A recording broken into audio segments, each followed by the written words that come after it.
Testing, testing, testing. And wrong screen. Let's fix that. Boom. Should be in. Should be in. Hello, people who tuned in bright and early. Hi. Let's make sure the chat. Yeah, the chat is working. I do see it. Oh, what a weekend. How was everyone's weekend? Hopefully lazy and wonderful. As was mine. Hello, Trent. Hey, Ados. Good to see you. You can tell it was a lazy weekend because I've got leftovers, I've got mango lassi, and then I really can't even sit on my chair all the way because look at this. Behind me on the chair, the cats will not move. This is behind me. They will not move. So I'm perched. I'm perched on the tip of the chair. They really don't want it to be Monday. I get it. I get it. Let's put this back here. Trent, you played against TCG Talk on Talishar. Something about 5 players into 5 players. Interesting. I've actually played against him, I think once or maybe twice. And, man, it was an awful game. It was like one of those games where, okay, draw, discard, whiff. All right, next turn, all reds. All right, next turn, draw, discard, whiff. All right, next turn, whiff, blood debt. And it was like, all right, I'll just scoop. I don't think I have played a real turn yet, so it was unfortunate because I actually quite like his decks. I wanted to stress test the matchup. Mook says, "Dunno Dynasty will put out new brute equipment or action card or not." Well, here's what I can tell you about my spoiler card. Let's see. My spoiler card has been shipped. Let's find it. I have like 10 emails. All right, here it is. My spoiler card at least has the label created. It's not been shipped yet. But the one thing I know... Hey, Marios. Hello, hello. The one thing I know about my card... The one thing I actually know is that my guy, my LSS contact, told me I have one of the best cards in the set. And I don't know what kind of judgment that's using, because you could look at like a race face and say that I had like the second most impactful card of the set almost. You know, Crown of Providence, obviously, but race face being like new generic staple that is like a, you know, actual very viable card. A lot of decks are running. Pretty big. So that's exciting. I wonder if I'll actually get a legendary this time. But I don't think I got one of these, you know, Majestic Marvels, because these seem to have gone out for this early preview season. Like, we've got a couple more coming. I think tomorrow Team Covenant's going to show one off. A couple others. So I think there's still like a brute one that will definitely get spoiled in this run. I don't think I have it. I don't think I have it. But one thing to note about these cards so far is I'm actually not a fan of some of the inconsistencies. Okay, because check this out. Check this out. If you look at Crown of Dominion, this thing looks so hot. So hot. I like the bordering on this to make it look like a Marvel. It's really cool, and you gotta remember that all this is generic. This itself isn't royal. So this is like the new generic Marvel frame for the set, right? Or at least these like throne room frames. So, you note it's got kind of the lava vein running through. It's got the red pips down here, or the orange pips, which I absolutely love. I think this looks so good. But then you look at the amethyst, and it's got the same ones here, but then its empty circle is just black. And that bugs me a tiny bit. Very minute, right? Very minor thing. But I really thought this one looked amazing. And yet we're not getting these circles filled out. Like, look, that one doesn't have it. These ones are a bit different because they're weapons, but, same deal. Like, that should have something. That should have something. But this one, like, absolutely should have something. Because the border hasn't changed at all for the fact that it's a Runeblade card. Because it's an equipment piece. So the equipment's using, like, the standard Marvel frame. Anyway, super minor thing. But so far, I've been enjoying the spoilers a lot. I still think the most exciting spoiler is the crown still. This one has yet to be topped. I think this one is very, very cool. Mostly because just creating a gold token is already such a boon for some classes. Like Dromai is probably going to love it. People have been talking about like Cash and Kano. Who knows? You could experiment with Levia. Depends on what the royal card pool does. So this one I think is a very deep card. I love what it's going to add to any hero. These ones, there's been more contention. Mostly because Powder Keg seems amazing, but then you have to look at the fact that it says gun. And the pistols, the Teklo Plasma... Oh, actually, we're already on February. I can pull this up. Teklo Plasma. This is a pistol, not a gun. The other one... What is it called? I'll type gun. It should come up. This one is a gun, right? So it does support the plasma barrel shot, but Powder Keg doesn't slot into any like pistol control build, which honestly I'm thankful for because that's a very strong effect to be tossed into a control build. So that one, we'll see. A little strange to have to jam this in what would otherwise be an aggro build, right? Because these will be very boost heavy decks. I mean, this one at minimum needs 4 boosts to actually load, because you can play the first one boost, second one boost, third one you don't have to boost. You just put a counter on this. And then next turn, same deal, boost. You don't have to boost on the third card, put a counter on it. But you probably do want to boost this the second turn, right? Because you actually want to then shoot with this. So that's demanding 3, 4, 5. That's 5 boosts, 5 cards lost from deck to shoot this, which, I mean, an aggro deck is still going to want to do that. But it then just lines up weird with putting in cards like Powder Keg. But we'll see. Battle Axe, I'm convinced that this one is future-proofing. I think this one's really for some eventual, like, belittle dude. I mean, this guy, right? Look at this. Look at this dude. Look at that axe. It's not the same, but it's definitely an axe that he carries, right? And this kind of engine is so obviously built for having a resource sink with that blue. And that's what Battle Axe needs, right? It needs to just, like, tutor out a blue and then swing this otherwise a little bit underwhelming weapon. So I think this is for future war design. Not convinced you'll really see it on the current ones. But it's an axe, and if we see more axe support, that's pretty cool, because we also have an axe, don't we? We have this one. We do. We have this beautiful Ravenous Meat Axe that has been played in some decks now. I don't think anyone like wants to have to play this card, but sometimes you do. And then this one just came out, so I haven't really looked at this one much, but I know a lot of people are already saying it's pretty bad. I mean, it's pretty is good. It has Blade Break plus this, so it's got some versatility against other rune blades? Question mark? I'm not sure. I mean, because if it's a wizard, you're definitely using this. If it's a rune blade, you honestly probably should have just gone the crown, but you know, who knows?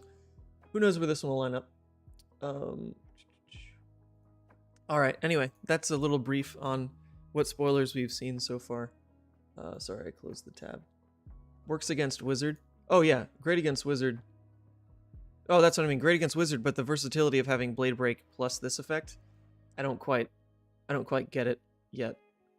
Because you break it. You break it for this ability.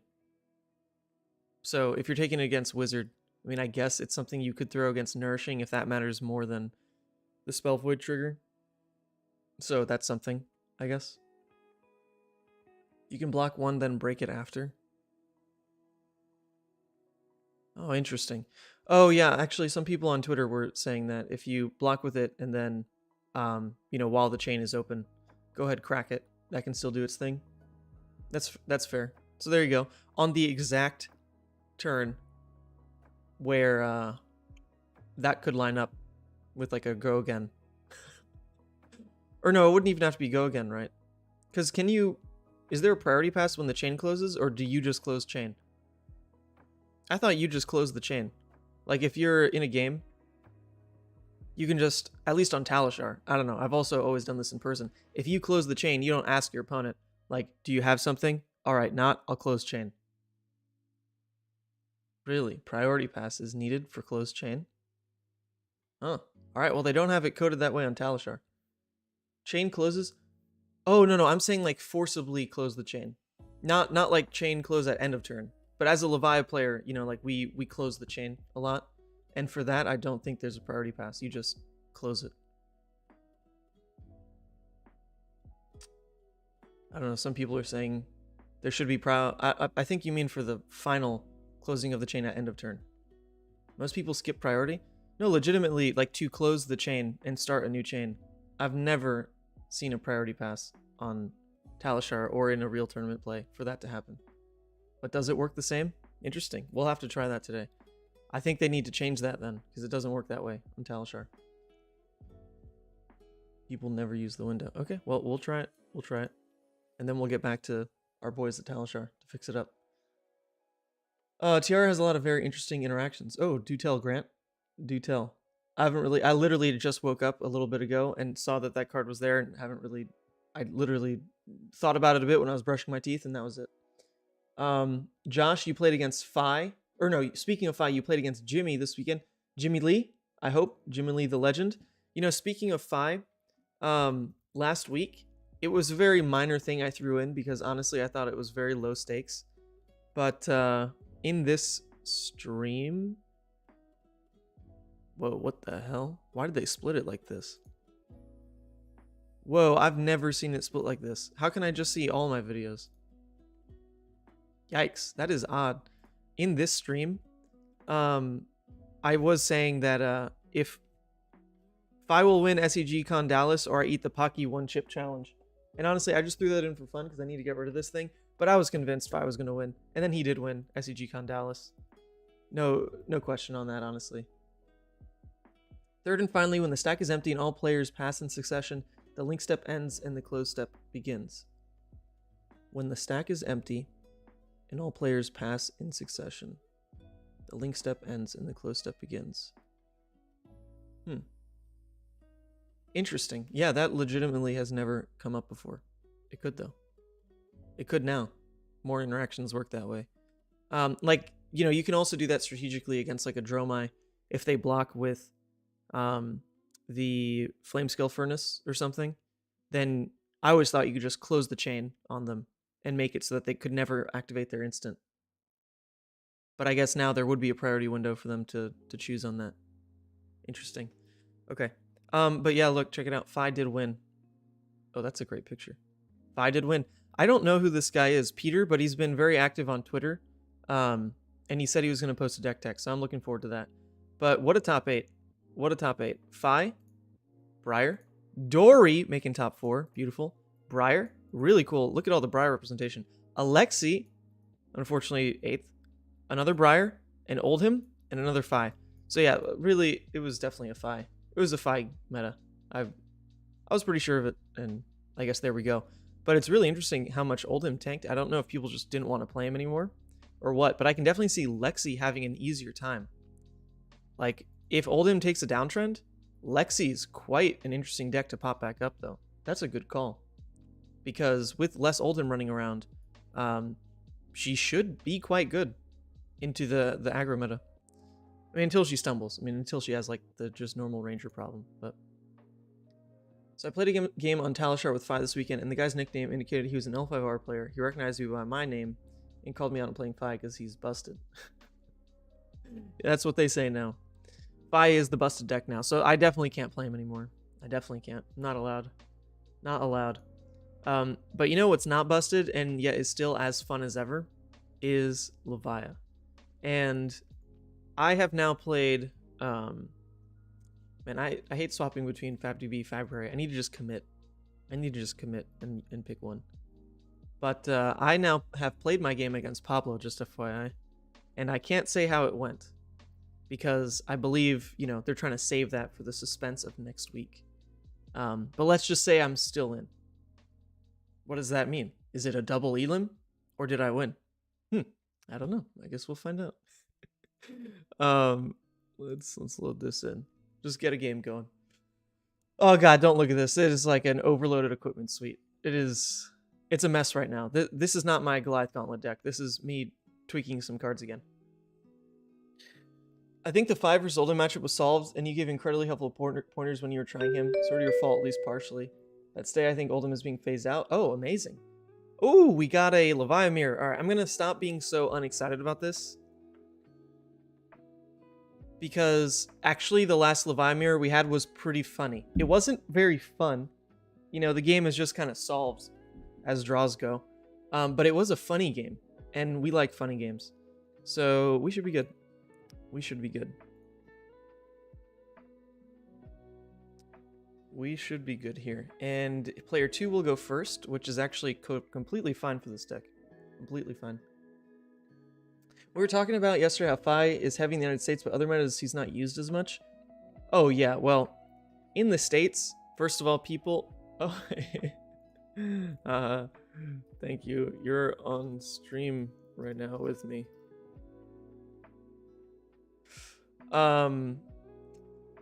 Yeah, in the United States, people, first of all, just tend to really like aggro. That is just the trend for the US player base. And on top of that, Fi, for once, is, I think, the easiest aggro deck the game has seen. You rolled a 4? That's fine. You got it. I don't think he should attack me here. I mean, I'll get the graveyard fill. It's actually kind of funny. I don't even want to block. This is like the perfect going second hand. This is a math 15 damage hand if I don't block, but I will. I will block. We can at least block with that safely. Because that's the most likely card to replace, is just a 6. Then he Savage Feast and Beast Withins. Alright, that's not the biggest deal, actually, because he doesn't have an extra action point. A little unfortunate. That hand was pretty good. That hand was actually pretty good. But not keen to take damage. This is literally just a vanilla damage matchup. Just how it goes.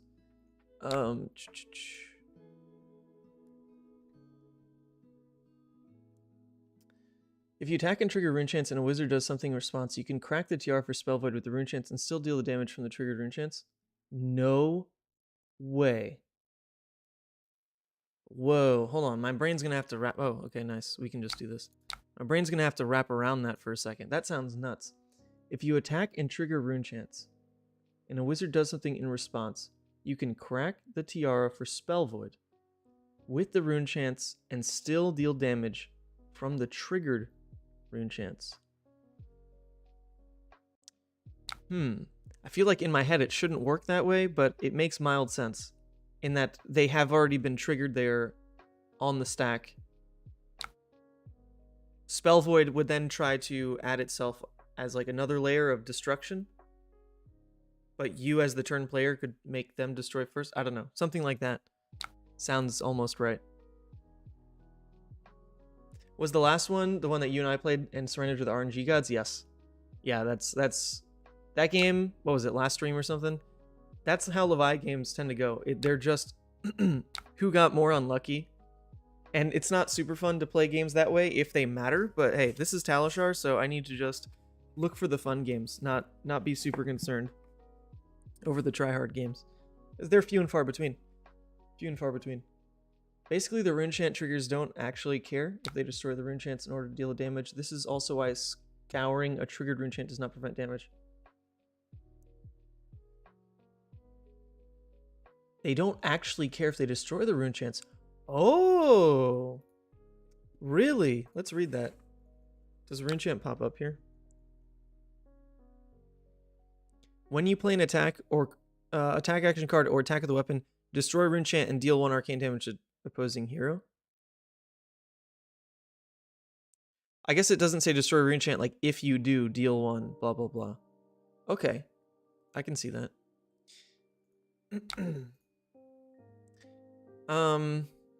Well, the growl is not playable. He did hit the dominate.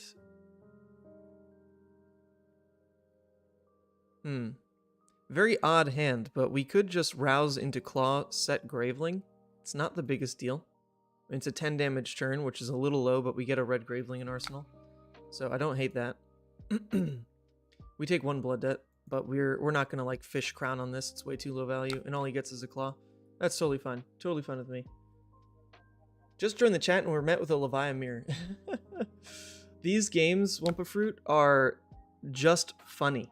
I think you have to just allow this kind of matchup just be a lot of fun, because it's not going to be a very competitive game. Oh, I forgot we even had the eye there. Okay. And I say not competitive because there isn't really anything you and your opponent can force yourselves to do, or force each other to do. You're a no-hit effect deck that's built to do the exact same thing. So it just comes down to, you know, who drew a little bit better, who got more lucky, who got more unlucky.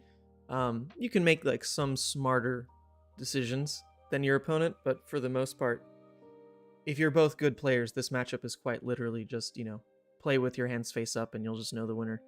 But speaking of, we're going to Arsenal Graveling, which of course would be good next to a way to turn off Blood Debt, but seeing these together, a blue 6 and a Wild Ride, are honestly pretty juicy cards. I think I at least want to put the blue on top. The Wild Ride, I'm a little less sure about, because it is a double non-block hand. I think we'll still do it. We'll keep them both on top. It's a little odd for digging for like an Art of War or Blood Rush or something, so that would be the other thing, is just bottom both. Dig for an Art of War. But that hand already shows like a 12 damage curve. And that's what we're trying to do, right? Because we've already outpaced his damage for 2 turns now. So. Man, I freaking love Rouse. It's unbelievable. We had Rouse turn 0. It was playable. We couldn't because we blocked. And then we just naturally draw Rouse, playable. Freaking nuts. Such a good card. And I've actually tweaked the deck a bit more. This isn't the version I'm playing in the Goliath Gauntlet, but I've also bumped up the 7 numbers just because of how good Rouse has been to me. When I played that game against Pablo last week, once again, I can't tell you the win. I can't tell you who won. But let me just tell you that on the final turn of the game, I think I drew Pulping, Rouse, Graveling for 14, 20... I think maybe even a claw was in there. I think it was a 23 damage turn off of like Pulping hitting a beast within. And the turn just like exploded. It was nuts. Oh, hey, look, we drew an Art of War anyway. That's pretty lucky.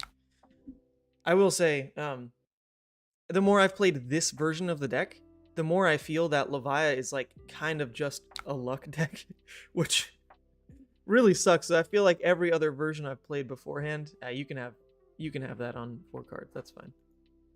I feel like every other version of Levia I've played is very much more of a delicate balance. You gotta really, really play the deck tight to pull off the wins. This is the first version I've played where it's like, nah, like you can just rip off the top and your damage is nuts. And that means the deck is built well. I mean, it really does. Arcane Lantern, oh yeah, but this is highly experimental, as always.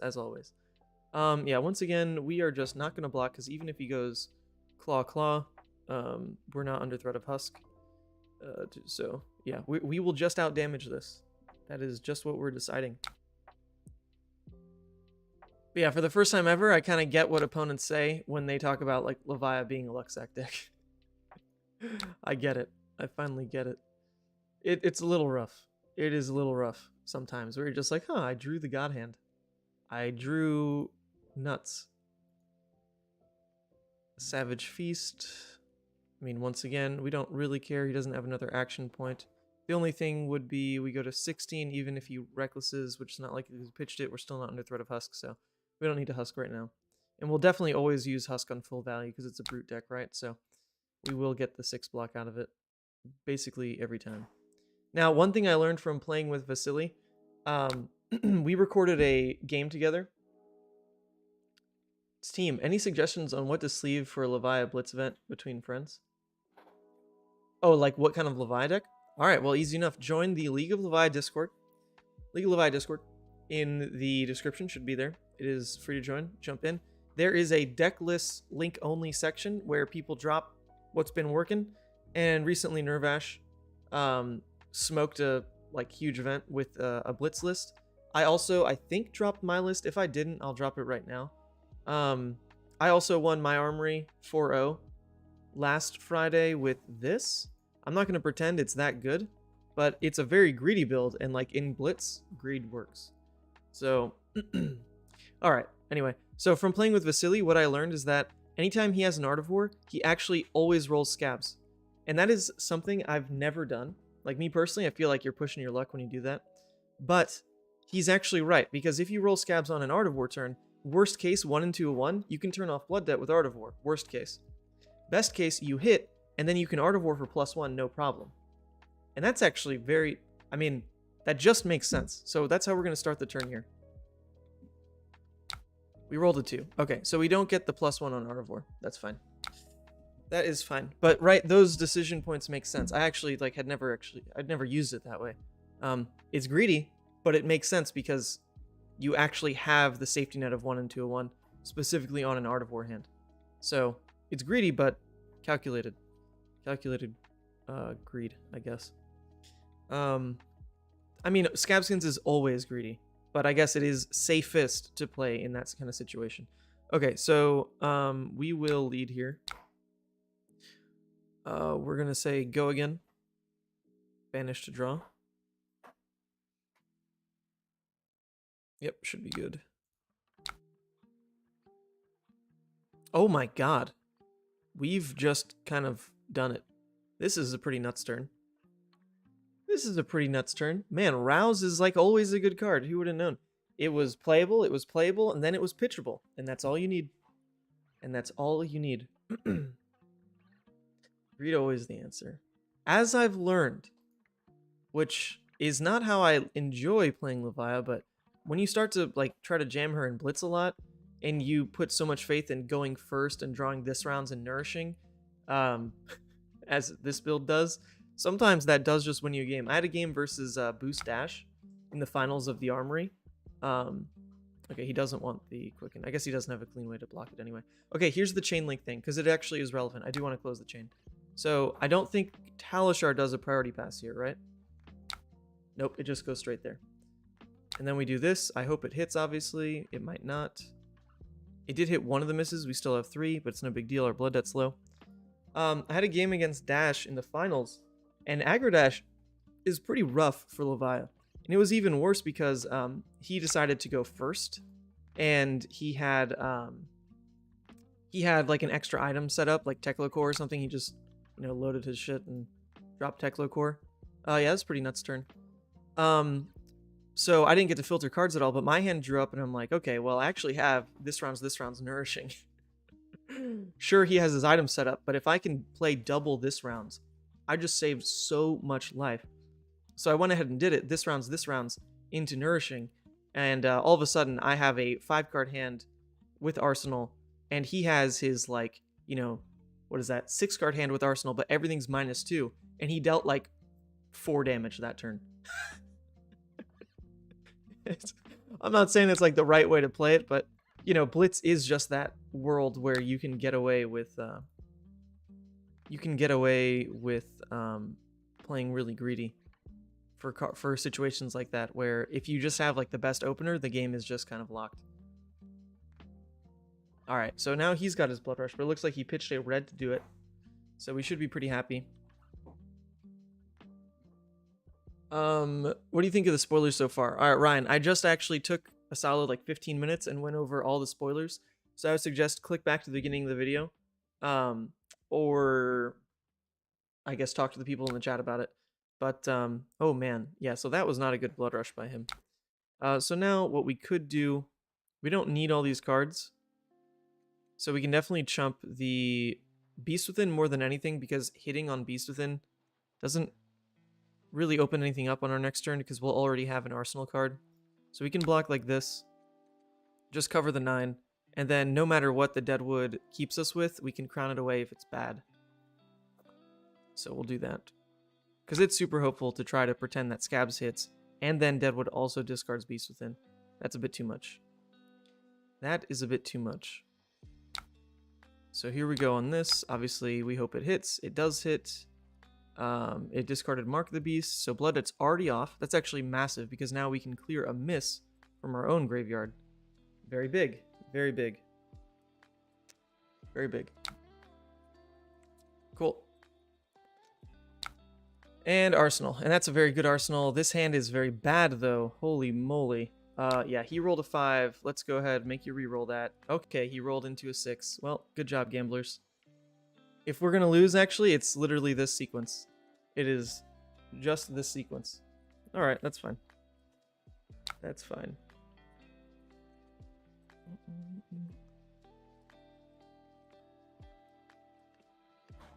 Okay. Comes in for 9. Well, first thing we need to know is, can we make our hand better? The next thing we need to know is, can we just win the game off pulping regardless? Which obviously we do hope is the case. So go ahead, tuck this. Another red. That sucks. That really sucks. As long as we don't die here. As long as we don't die here. Oh god, this is awful. Because we can either go for Hungering for 7, which will force him down 2 cards, or we can try to just pulping end the game because he's at 3. You would have to draw exactly another Reckless Swing, and we saw him pitch a Reckless Swing. Oh, sometimes, Levia. Sometimes you gotta be like this, eh? I mean, the safer play 1000% is to just play Hungering, and then we have the huge advantage because we force him to block down 2. So that'll be the route we go. Very unfortunate, though, with this hand. I'm not going to risk it all on pulping actually hitting, because if it doesn't, then we die to Blood Debt anyway. So, I mean, we're still in a good spot. We're still in a good spot. The issue is now we actually do have 4 misses, but we don't die to our Blood Debt. So at least we know we're coming in for 7, and we did turn off Blood Debt. We have 1, 2, 3 misses still. But it does demand 2 cards.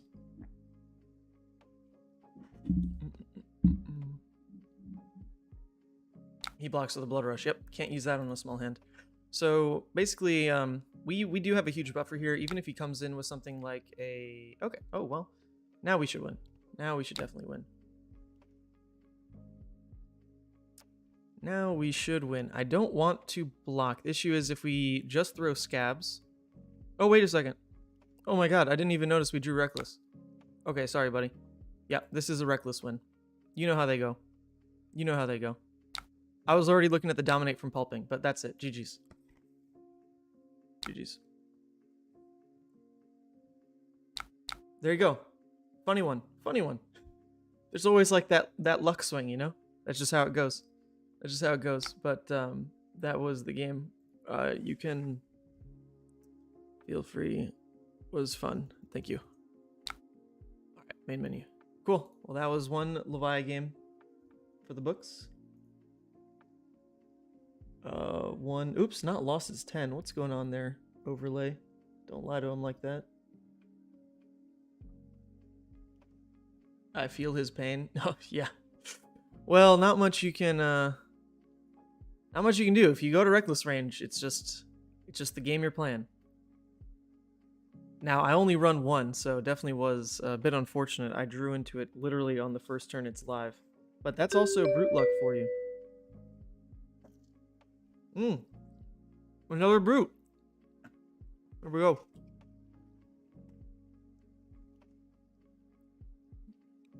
Ooh, that chicken is salty.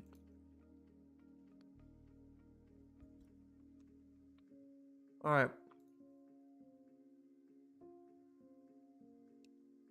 Okay, against Rhinar. Right now, we expect Rhinar to be aggressive. We do expect Rhinar to be more aggro.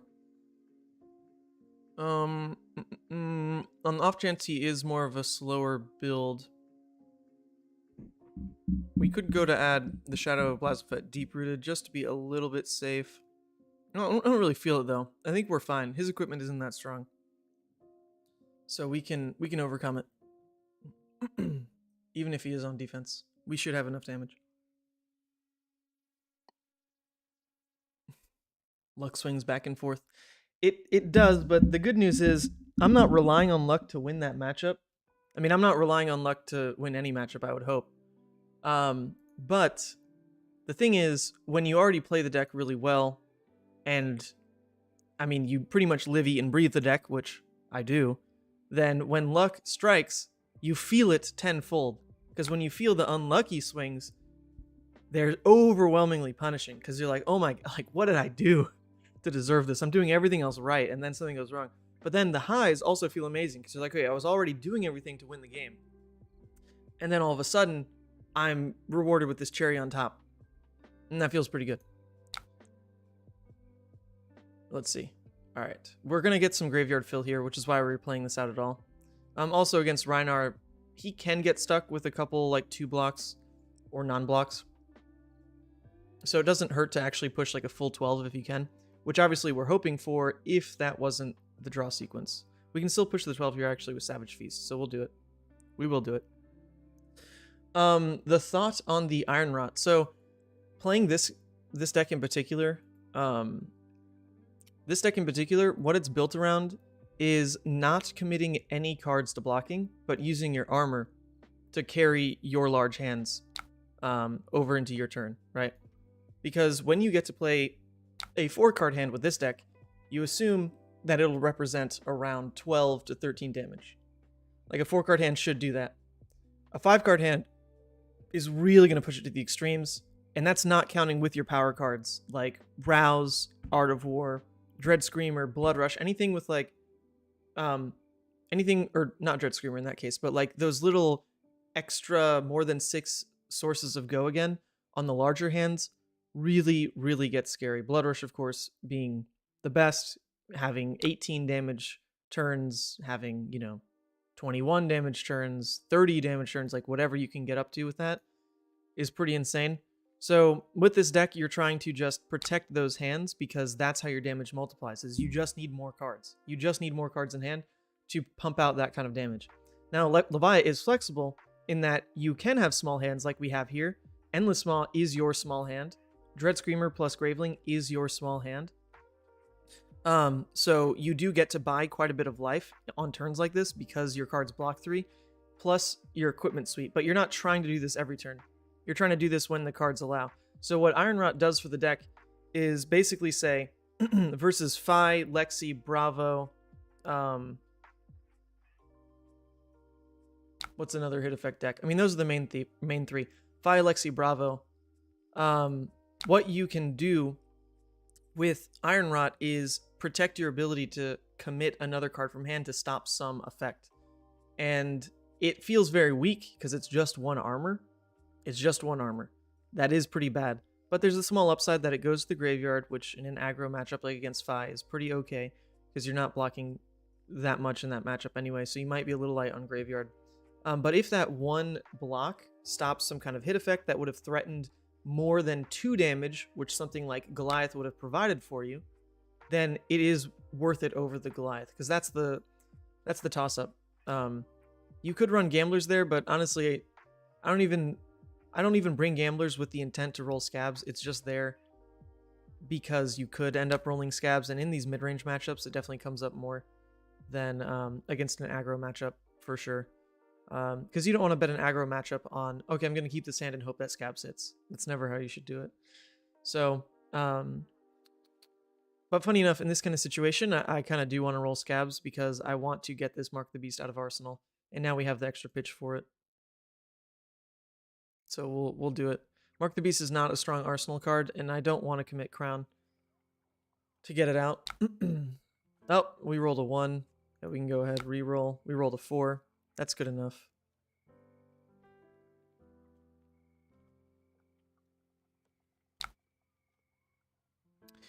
Yep. The other reason to roll there is because this does turn our hand into 15 damage, which is above the curve of a 4-card hand. Normally we expect 12 to 13 on a 4-card hand. So with the extra action point, we actually do push this beyond what should be allowed. Going to the 10k? Yes. Yes, I am going to the 10k. Perhaps Skull Crushers that extra life? No, I tried Skull Crushers, and legitimately, I wanted the Graveyard Fill so much. Because against a deck like Fi, you are really not trying to block.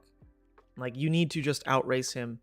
You can't take the game long. You want to put on so much pressure that he does have to then block with his mask, and you can start to, you know, ignore some of his swings. Because you have to block a little bit, right? You don't want him to get his Mass Draw off, because his Mass Draw is about 3 to 4 damage.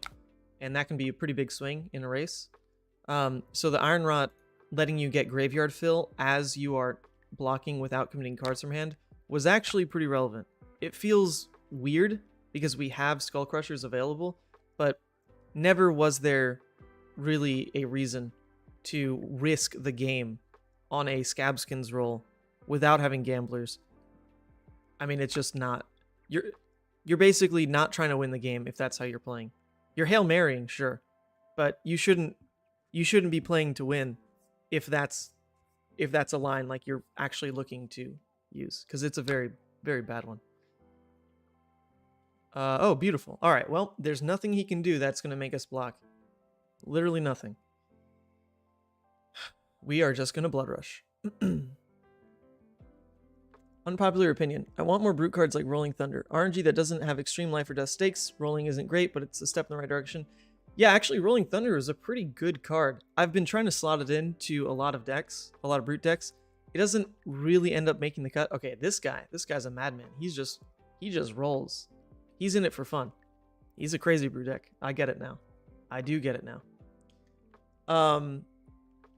Yeah. So Rolling Thunder, and the fact that it applies to weapons is also pretty nuts. Like there's a world where, you know, you just have a game where every Rolling Thunder hits 6, triggers Skull Crushers, swing club.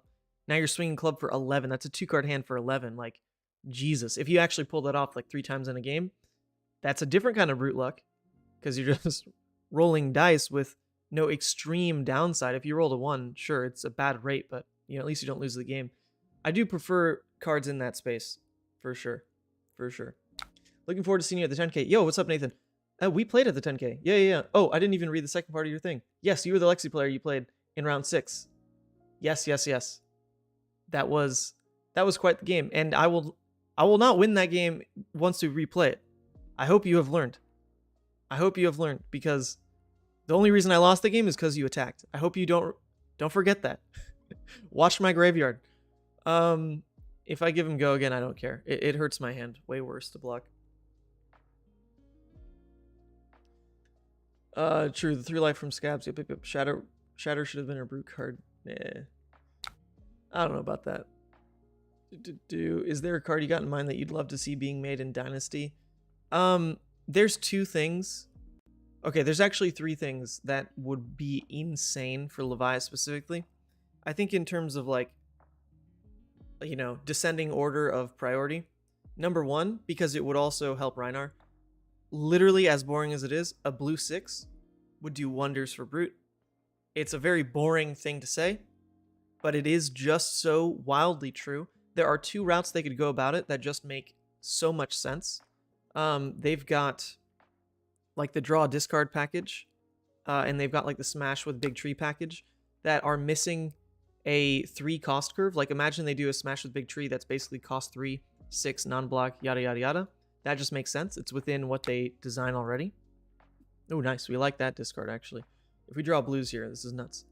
That's an easy one. It'd be a non-block, but honestly, still fine with that. They could also... Oh my god. We are too lucky. This is insane. We get the Mandible Claw Boneyard curve into Arsenal Endless. Just a little gross.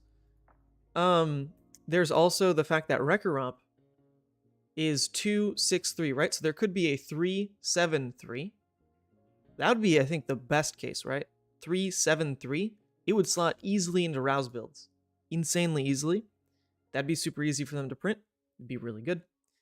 And then the other route they could go on it would be like the kind of this route, like the fact that they've got these like draw discard ones. They could also make, wait, which one am I trying to show off? Oh yeah, they could make a pulping, or not a pulping. They could make a 1-cost 6 as well, which would be better for Rhinar than it would be Levia, but that would be pretty nice. Where it's just a 1, a 6, no text, draw discard. That could also be a thing. Non-block, of course, because that's the theme of the draw discards. But, you know, blue 6 basically being the first thing that would really help. And it's within their design space. It's within the cost curves that exist with the cards that are currently out for us to expect a blue 6 at some point. If not now, then in the Savage Lands expansion. So it's not very exciting, but that's like number 1, right? Number 2 is a 1-cost non-attack recursion piece. I really want that because I think Levia, for her like recursion playstyle, is missing just that card. She has her 2-cost non-attack replayable in Howl from Beyond. She has her 3-cost attack action, Deep Rooted Evil, but she's missing her 1-cost non-attack action replayable that has Go Again. Because what it would do, was let you play your 2-cost stuff. All right, let's play this guy out. Your 2-cost stuff, like, can this open? Can I see my Banish Zone, please? All right, well, the Banish Zone won't open, but your Mark of the Beast, your Hungering Slaughter Beast, your Writhing Beast Hulk, all the attacks that cost 2 that you're pitching a blue for, because that's how your pitch curve is built out, is to be mostly blue heavy. If you had something to do on those turns where you just float 1, press on the blood? No, oh wait, why did it actually work? Where did I click? Oh, interesting. Oh yeah, it doesn't look like the right way to click on it, but that does do it. Okay, nice. Yeah, so like the Hungering Slaughter Beast, the Mark of the Beast, anything that costs 2 that you're pitching a blue for, it just feels very pitch inefficient for Levia. And it is, because Levia is a deck that wants to be very pitch efficient. Like when you pitch a blue for Endless Maw, you've got a 2-card hand for 9. It feels insane. But then you start to stumble when all of a sudden your turn is pitch blue, Mark the Beast 6. That sucks. Really bad. Bad rate. No deck wants to play a rate like that. So yeah, like a 1-cost non-attack action replayable. I wouldn't want it to just be a vanilla buff. It's kind of boring. We have Howl from Beyond for that. There's a couple things on Twitter that I've posted that were kind of experimenting card design in that space, where it could be like a bit of graveyard manipulation for your opponent, you know, something a little bit more interactive, but just something to do with that one resource would be really nice. On top of it being a replayable recursion piece, it would fill the graveyard. And that's really big as well for what Levia needs in that recursion playstyle, is just to control her Banish Zone. And then the third thing that would be insane is if they came out with basically Unworldly Bellow, and this is another super boring one, but if they came out with Unworldly Bellow that was 3, 2, 1, and affected brute weapons, easy. Hexagore, instantly playable. Instantly, insanely good. And it would also help the pure recursion playstyle, because Unworldly is really good against Deep Rooted Evil, because off 2 blues and Unworldly, you get to go Unworldly, Howl, Howl, Deep Rooted. Deep Rooted. And that's a really great play. It's 13 damage off 3 cards. And you're playing 2 recursion pieces. I mean, that's pretty insane. Oh, what happened? Crazy Brew rolled a 1 and he lost 2 health and lost Skull Crushers. Oh man. Oh, that is rough. How did he... I thought his Blood Rush like took a bunch of cards from him. What happened? Oh, he rolled Barkbone Strapping. Oh, okay. Barkbone did roll a 4. So that's pretty good for him. We don't super mind. We're taking this damage. I doubt it's a defense reaction in Arsenal. We could crown if we really want to try to open up our Endless into a playable card. Or not a playable card, but a pitch card, so that we could have a chance of hitting Beast Within. We might do it. We might do it. Not too torn one way or another on that. But, yeah, honestly, we probably should have done that on the last attack. Just to get more information on this turn. But yeah, if something like Unworldly could pump Hexagore, because the problem is the only two Brute cards that pump Hexagore are Primeval Bellow, which doesn't turn off Blood Debt unless you discard Mark of the Beast or Beast Within, and Rolling Thunder, which just doesn't turn off Blood Debt. Oh, I guess Barraging Beatdown as well, right? So in the Brute space, there are cards that buff weapons. It's within the realm of what they'll design for Brute. But we just don't have one that turns off Blood Debt, which is all we need for Hexagore to be amazing. He played Barraging. Did he play triple Barraging? Or double Barraging? Double Barraging. Okay. A little, you know, that's a little rough. We don't need to lose Husk on that, though, because we can go block 4, take 9 to 14, and he pitched a Reckless, so we should be safe on that. Oh, but the issue there is if we do discard the Beast Within, then we actually lose the Beast Within, or we lose the Husk. So there's no harm in actually husking here then. It's just damage. So we can do this, and we will go ahead and cycle that out. We hit a red. Not great. Not great. So in that case, it's a very awkward turn, but we are going to go Dread Screamer, Graveling, Arsenal of Pulping.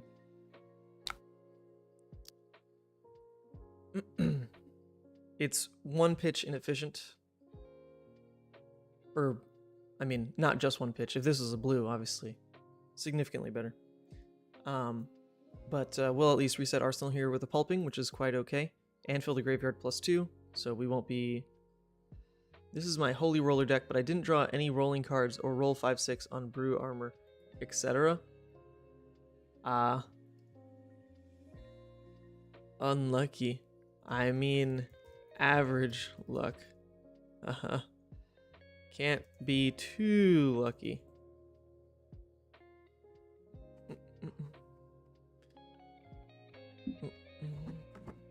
Alright, let me finish my chicken.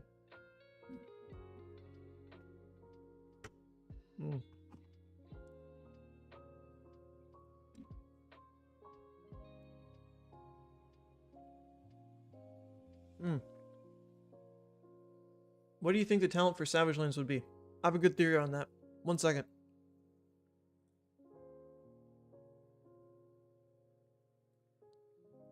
Oh, hello, Woman Sant. I'm eating the leftover chicken. Looks good. Yeah, I wonder who bought that for me. Thank you.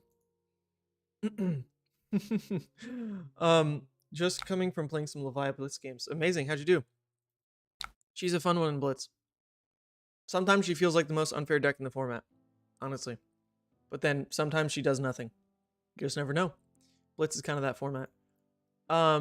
So I think, and once again, it's not super creative, but I think for the Savage Lands expansion, the Endurai introduced us to this thing called an endurance counter, right? And endurance counters give you kind of like a fake health buffer. And I say fake because it isn't necessarily worth 3 life, because it can get knocked off by just 1. But it sometimes is worth 3, kind of depends on the deck.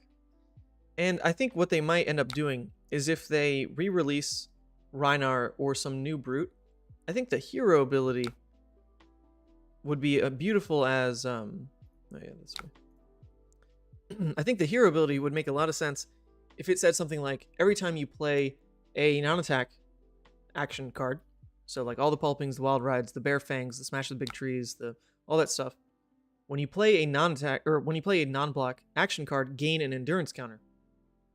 That way, there's a trade-off for not being able to block with these cards. They'll still be worth like 3 life. But you have to aggressively play them, and that's very Brute-centric. Is like, well, man, screw your hands, I'm just going to sling damage at you and just try to tank it. And so I think that'd be kind of cool. And maybe it'd be capped like once per turn or whatever, right? So that's not like what the Savage Lands talent would be, but I can totally see a Brute existing with that. Oh, sorry. I'm not going to block this. No need. I will take 3. So, Spectral Shields. I think they'd be pretty different. They'd be pretty different than how Spectral Shields work.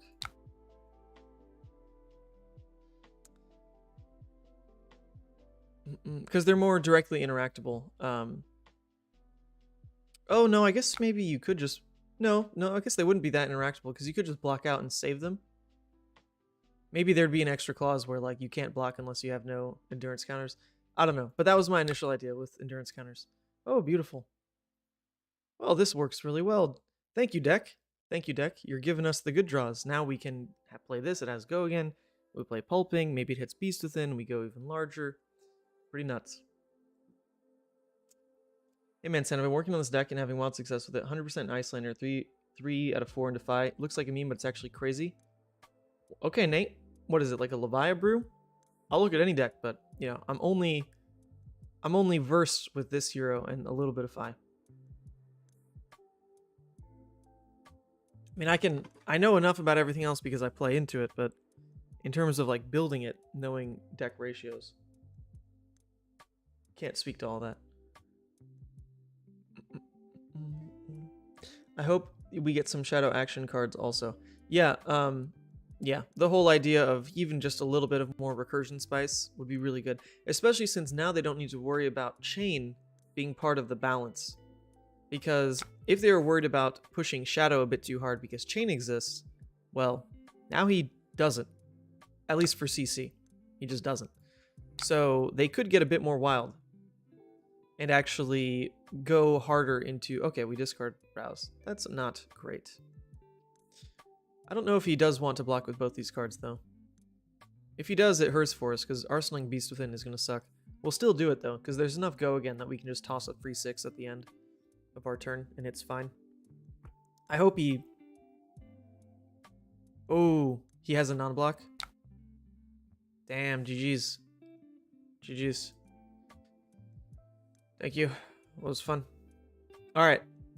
So, I mean, ideally... Oh, actually, this wouldn't have had... the claws wouldn't have had go again anyway, because this didn't discard a 6, but I was thinking, at minimum, we could claw, and it was going to be game anyway, if you couldn't block that. But he was dead. He was dead. That's what I get for not looking at game state. Alright, GG's opponent. Alright, 2-0. Taking down all the brutes. Give me a KO next. Alright. 1 second. Let me finish my chicken, and we'll watch this Kano game.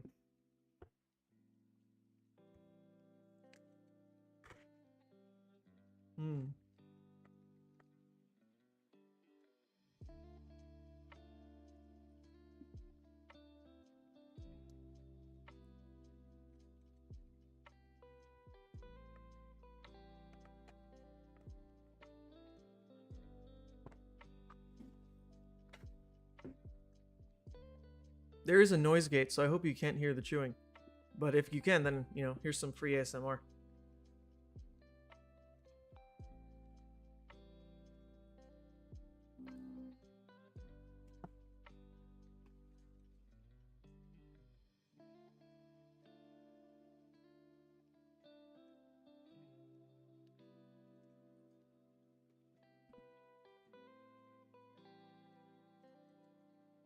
Okay, there we go. There we go. We always take a dip in viewers after wrapping up a game. And in my head, I was always questioning, like, what's wrong? Like, did you not like that game? Did you peace out? Because, like, you were rooting for the other guy? Like, what happened? But I tuned into some other streams this weekend. Like, I was watching the Card Guys to get into the mind of Josh as he plays Dorinthea. And actually, I found myself doing that exact same thing. So I kind of get it. Like, you tune in for a game, but it is a lot to invest. Like, oh, you know what? I'm going to watch another game. Because it's hard to tune out mid-game. Because you do want to know what happens. Like, I don't even know what happened in that game I was watching with Josh. Because all of a sudden, House of the Dragon started. I was like, well, god damn it. I gotta... What the heck, man? I gotta turn this off now. Why couldn't you finish? Because I'm not gonna be late to watching House of the Dragon. So I don't know. I just don't know what happened in that game anymore. And I could go back and look it up, but I don't know, it's not worth that. Okay. Alberto, it's like eating in the morning Burger King, a memory. that's a I've had memories like that too. You know what's better though is if you can eat Waffle House at like 3 a.m. and just start your day that way. That's pretty good. I miss that. I miss being from Louisiana. That's just like such a cultural norm down there. It's just, are you like awake a little too late tonight? All right, just head to Waffle House and just start the day. You know, you kind of had like a huge window where you could kind of blend 2 a.m. Waffle House into just like, you know, a 6 a.m. breakfast. Like you can kind of just blend it and just get your day to start right there. That was so fun. Your background noise while I'm at work. Oh no, that's not depreciate. Hey, as long as you're here, you even pop up in chat. That's better than most people at work, I would think. So thank you. Chat is the best part. Like chat is literally why streaming. Oh, what the hell? Can I force the chain close? No, I can't. Chat's like the best part of streaming.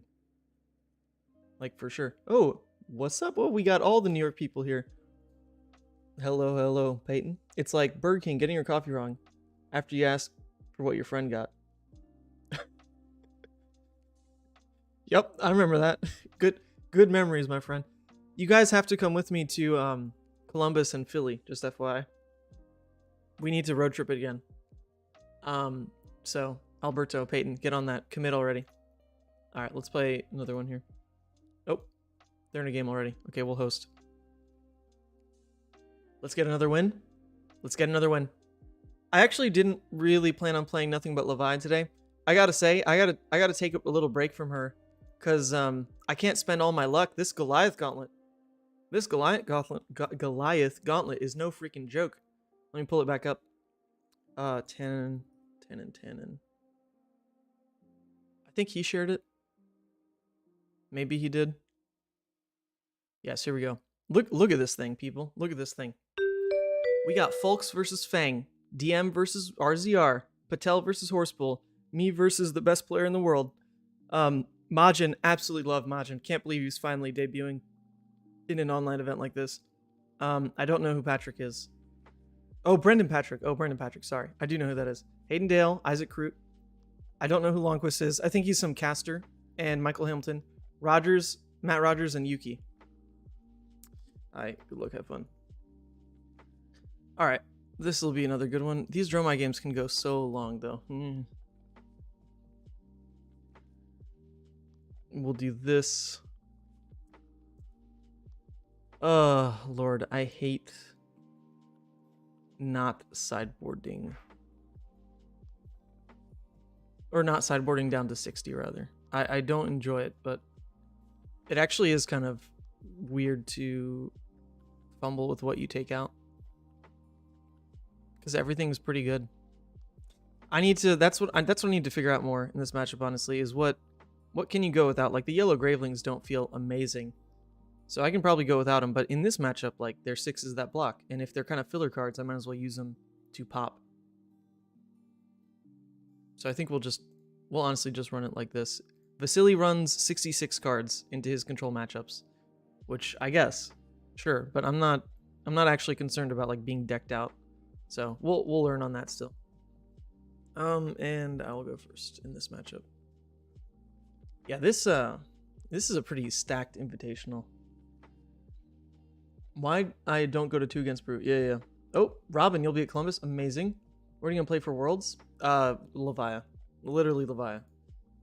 I think Worlds is gonna be competitive to a degree, but also the ability to just play Levia at like the first Worlds ever and probably be maybe like 1 of 2 Levias there is a more memorable piece of history. Because if I actually do end up going I don't know, top 64, top 32, whatever, which is very much within reason. I need to just shore up my draft. That'd be pretty cool. It'd be pretty hype. All right, I don't actually want to swing anything because if they play defense reaction, they can flame scale. So we will just pass here. Choose a card to Arsenal. We can put the Dread Screamer. It's all good. That all you got? Feels great against Dromai? I mean, that's not how this matchup plays. This matchup is you don't really have to worry about managing the dragons because you pop them all, and then whenever they play a Moraga, you play out blue or red Dread Screamer to kill it, and then ignore everything else because you just don't have to worry. All right, so we can go ahead and block like this. This is definitely a small hand type of turn. If he plays a dragon, we can pop it. If he doesn't, it's totally fine. And now we can just come in for 8. Slow and steady. He did pitch a Dominia, which is pretty nice, but we need to remember that now. Turn 15, we're likely to face Dominia. Blocks with 2 dragons, also nice. Don't have to worry about him. When we'll be able to see how the match against Pintor went. Okay, he does want the Quicken. That's cool. I mean, the only thing he can really use it on is like Dust Up, basically. So we'll see if he has it. But the dragons won't trigger it, so they'll just stay anyway, I guess. Okay, he does have the Dust Up. That's funny. That is pretty funny. Interestingly enough, I don't want him to just get free Ash generation, because at a certain point, you do put enough pressure on that he doesn't really get to build Ash. So blocking that hit effect is actually pretty relevant. I think I'm actually fine. These don't tend to do anything in the matchup. The problem is, if we do this, our turn isn't anything special. It can't go that wide, even.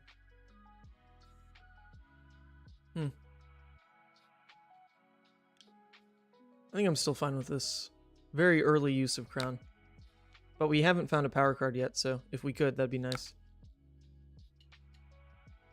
But we don't. Okay.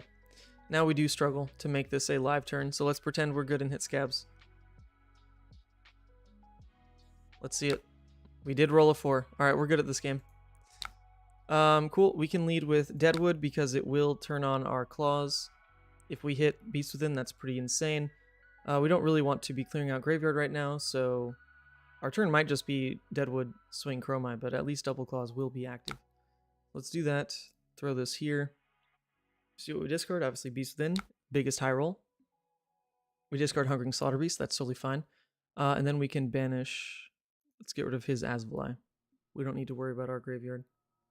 I know it's a bit of a trek for you, but a bunch of us at Millennium want to start doing draft practice on the weekends. That's pretty freaking far, is my problem. But then again, I do need to worry about... I do legitimately need to worry about the draft portion because I just have barely any practice. Barely any practice. So I do legitimately need to care about practice, and at that point, maybe an hour drive starts to make sense. Alright. Do we even have to do that? We definitely didn't have to do that. We could have just clawed Arsenal Pulping, but I really want to discard this Beast Within. Come on, give it to me. Give it to me. Let's just discard Beast Within, right? Nope, we discarded Pulping. That's fine. We'll still pitch the Beast Within then. We'll still just pitch it. Clear the Chromai. It's fine. Clear Chromai. It was a fine turn. We didn't push that much damage, but it's not like he's doing much. We didn't ramp up Blood Debt, so we're cool with that.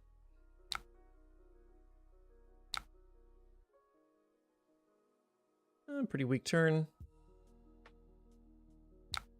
Interesting. Okay, when he just keeps doing this, unfortunately, we should just keep rolling Scabs.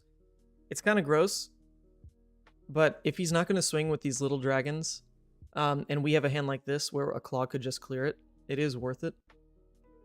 I hate the Illusionist matchups because of this. Roll the 3.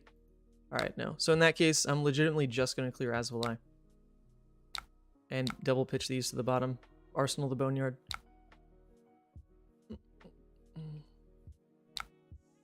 He's running low on Ash. He's definitely going to have a chance to make a bunch this turn, though. But we finally found a power card, which is nice. We find a power card. There he goes. C and C. Alright, that's also okay. We can lose both of those. It's not a huge deal.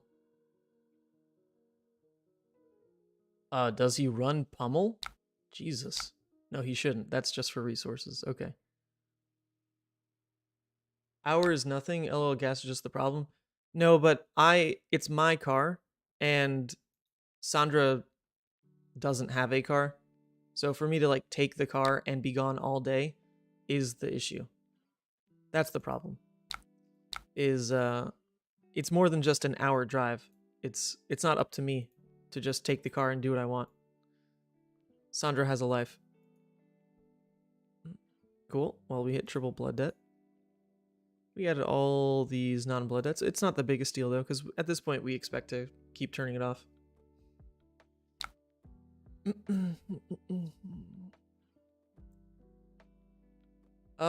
draw a double blood rush. Not the worst. We'll go ahead and just pitch one for the other. We know that we'll have the next one on the bottom next to Blue Boneyard, which is next to Boneyard, which is pretty nice.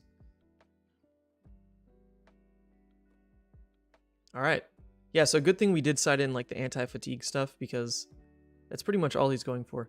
He is at this point setting up a Dromai at the bottom of his deck, so we need to watch what goes next to it.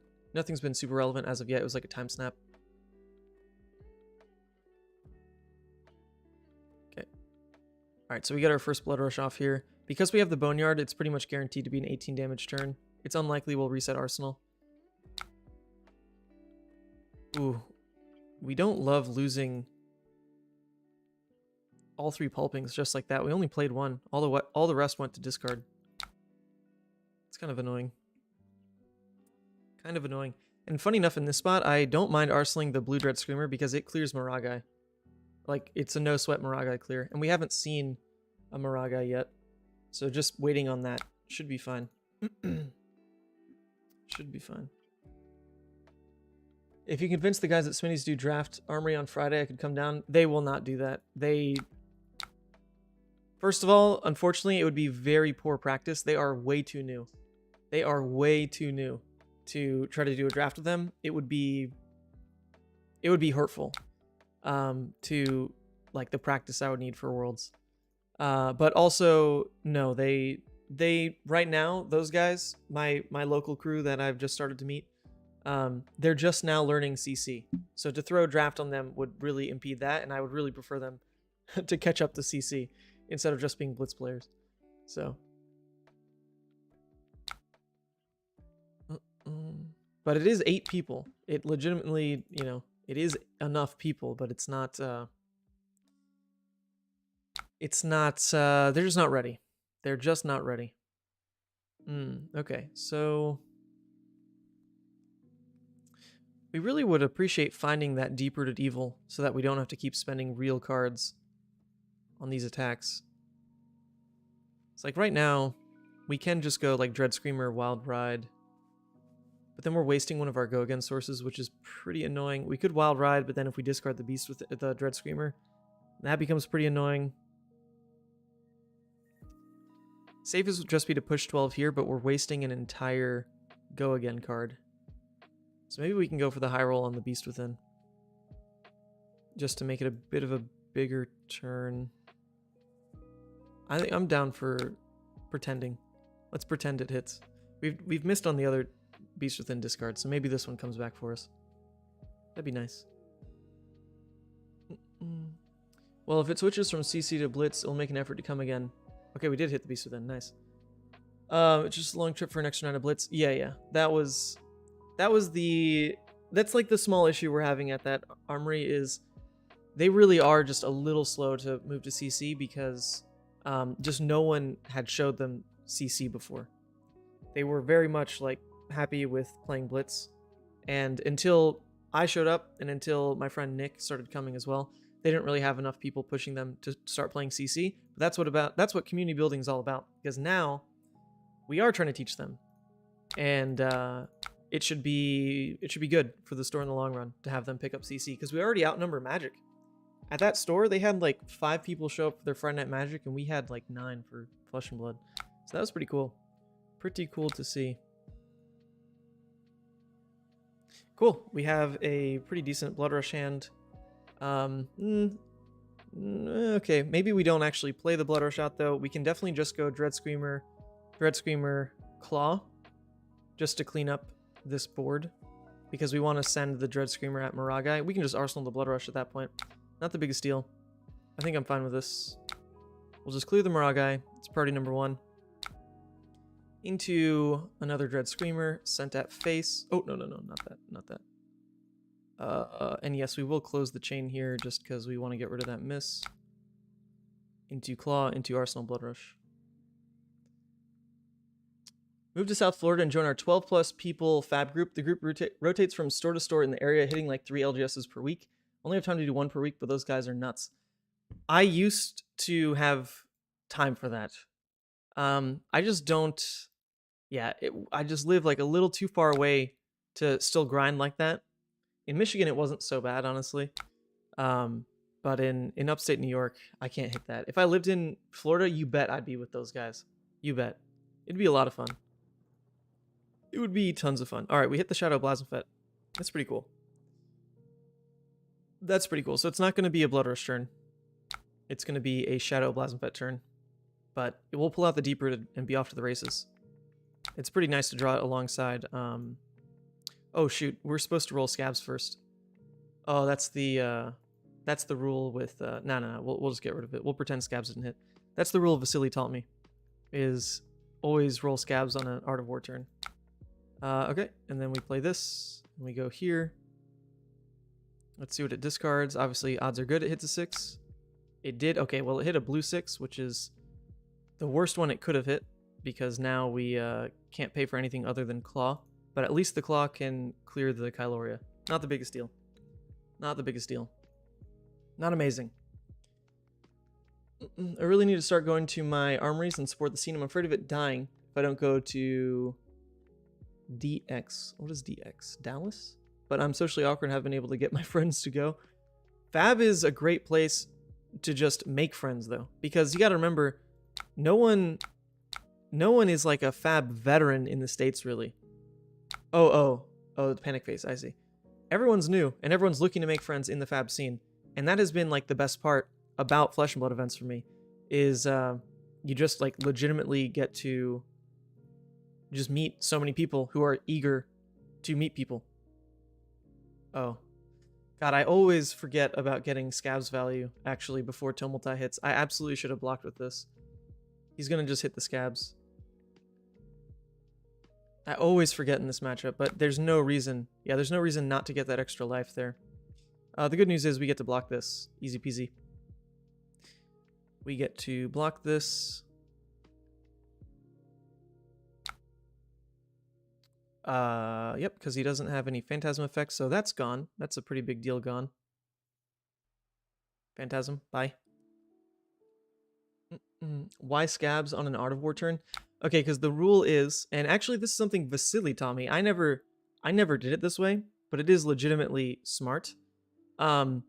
If you roll Scabs on an Art of War turn, in the worst case scenario, where you roll a 1 into a 1, you have Art of War to guarantee turn off Blood Debt, right? So on an Art of War turn, automatically you have a safety from a 1 into a 1, losing you the game. That's step 1. Step 2 is if you hit on action points, then you can choose +1/+1 with Art of War and squeak an extra +2 damage out of the turn because you get your action points from the Scab skins instead of the Go again. So it makes sense. It's actually quite smart to always use Scabs that way, or to use Art of War that way. To me, I just see Art of War and like, sweet, this is an extra turn where I don't need to worry about like Scabs being my damage source because I have the Go again in hand.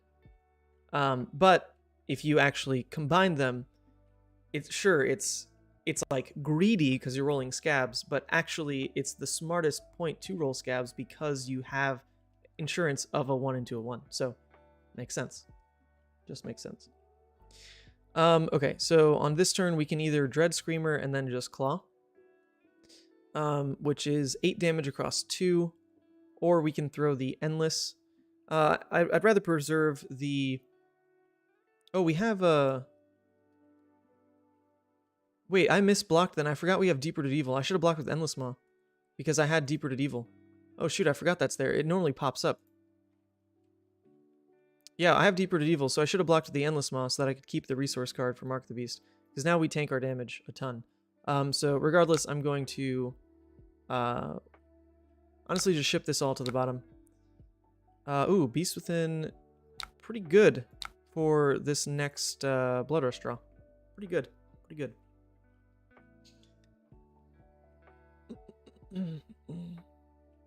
Yeah, you've met a lot of great people? Perfect. That's what Fab's all about. Alright, this is last CNC too. It's his last CNC. Not bad. Definitely like seeing him block with that. He's blocking with a Maragai as well. That can't be right. Hold up a second on that, buddy. The other cool thing about when he plays Maragai, okay, he is going to play a CNC. Well, cool. Now we have Husk, and on the last CNC, like, you might as well use it. There's nothing else we're waiting for. The cool thing about if he plays Maragai as well is on a Blood Rush turn, yes, it hurts a little bit, but you can just play your play one claw into clearing Maragai. It's not the biggest deal. Because you see how slow he's trying to play it, where all he does is wait for Maragai to swing one dragon? It is not that good. We are going to absolutely outvalue that. We're going to absolutely outvalue that. Yep, and now we can just Husk on that. It's not the biggest deal. The one issue is we actually can't play Rouse with this hand. It would have been kind of cool, because we can reveal, but then we can't turn off Blood Debt. So we'll wait on that. We won't do it this turn. But we can pitch that kind of thing to the bottom. So there we go. So once again, we're not going to force this Blood Rush in that case, because we have the Blue Dread to just cleanly kill the Maragai. So we'll do that. In terms of how we want to pitch for it, I kind of want to keep the Beast Within for the next Blood Rush turn, but we do want to then swing the Deep-Rooted Evil, which means we do have to pitch the Beast Within. So in that case, I think I'm just going to try to pitch this whole hand away. So we'll overpitch for it like this. Kill the Maragai, and then come in with the Deep-Rooted at his face. And we're pitching that same play back to the bottom. The same reveal turn. So if we actually... We're pitching the same reveal turn to the bottom. So if we actually have a way to turn off Blood Debt in Arsenal by the time we get to that hand, it'll be pretty good. And that's the beauty of Rouse, actually. It's pretty easy to pitch stack in this deck. It's pretty incredible. Pretty incredible. Alright, so, you know, it's up to him to get his strategy to work. We know that Dominia is coming on turn 15. He pitched it turn 1. Sure, this order can stay, I guess. This hand is a Blood Rush hand. 1000%. 1000% we are playing Blood Rush with this hand. If we don't find a way to... Oh man, it could really go sour. But we've only seen one Art of War, so I'm actually totally feeling... Did we pitch an Art of War, or did we only see the one naturally? We've definitely seen the one. But I'm kind of feeling this Blood Rush draws us into an Art of War. I'm feeling it. I am feeling it. This guy's really doing nothing to put pressure on our hand. Which is not correct. Like, you do at a certain point have to just start sacking dragons to do something. Alright, let's see what we draw. Okay. Well, that won't turn off Blood Debt. Oof, man, the issue here. Taking 10 Blood Debt is not the biggest deal. However, we don't want to, right? Like, there's no reason to want to take that. So we could lead with Wild Ride to try to get lucky on the Banish. If we get incredibly unlucky, the turn's just over and we take 10 Blood Debt. So that's I mean, the luckiest, or the, both the highest high on this turn and the lowest low. Both in one card. All in one card right here. Because we at least still have 18 damage Arsenal Graveling. Take 10 Blood Debt. 10 is a number, but we are still quite happily ahead of him. The issue is... He's setting up for Burn Them Alls. He has a Dominia coming in 3 turns. So in 3 turns, we want to actually be pushing extreme amounts of lethal. Because next to the Dominia, he pitched a Time Snap and a Chromai, so he can definitely play it. He can definitely pay for it. He just needs to keep 3 cards. So that leads me to think we really should swing with Wild Ride. Because I want to be that far ahead. I want to be that far ahead on his Dominia turn. So let's see it. We can get really unlucky here. I mean, it's just the deck, though, if it happens. If it happens. Okay. We did find a way to turn off Blood Debt. We did find a way to turn off Blood Debt. Not bad. Not bad. We lose damage, but we'll be very ahead on his Dominia turn in that case. So I shouldn't worry too much.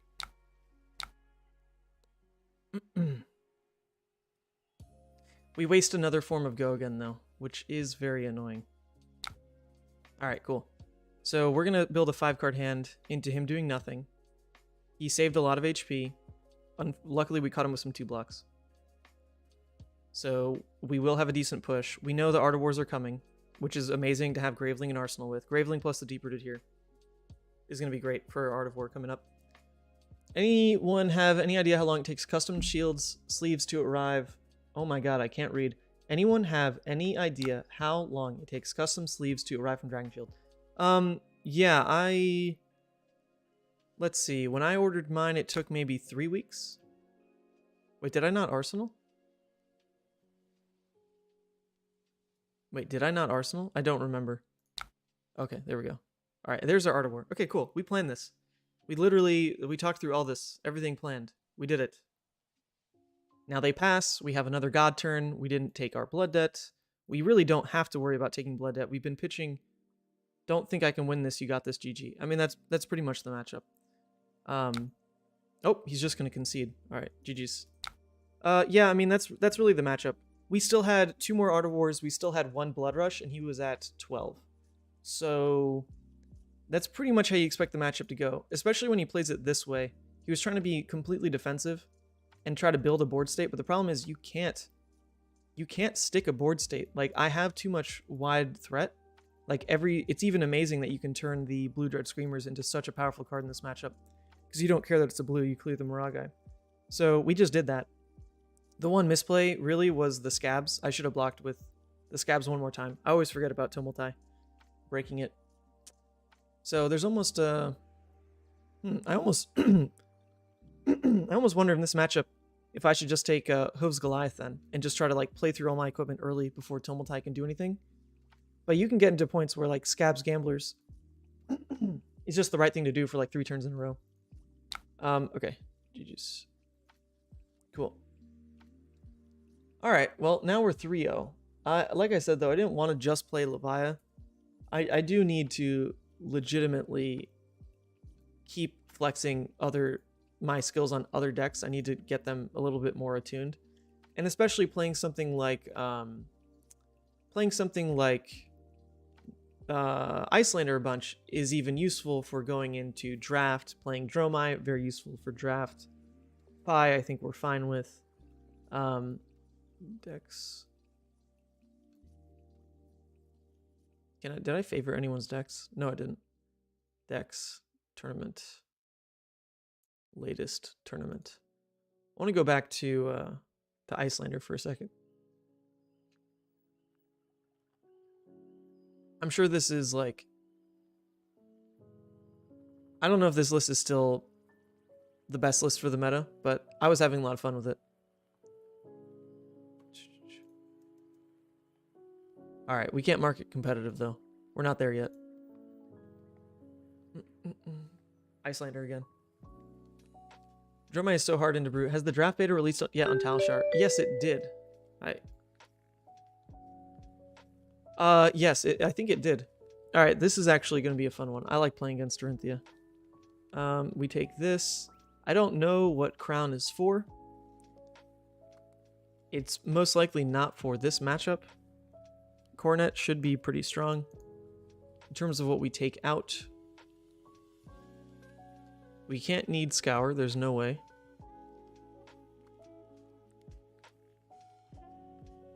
We shouldn't need the extra popper. Some of the non-blocks might hurt us. But which non-blocks do we take out? I mean, Blizzard is such a good card. Maybe the amulets aren't super necessary.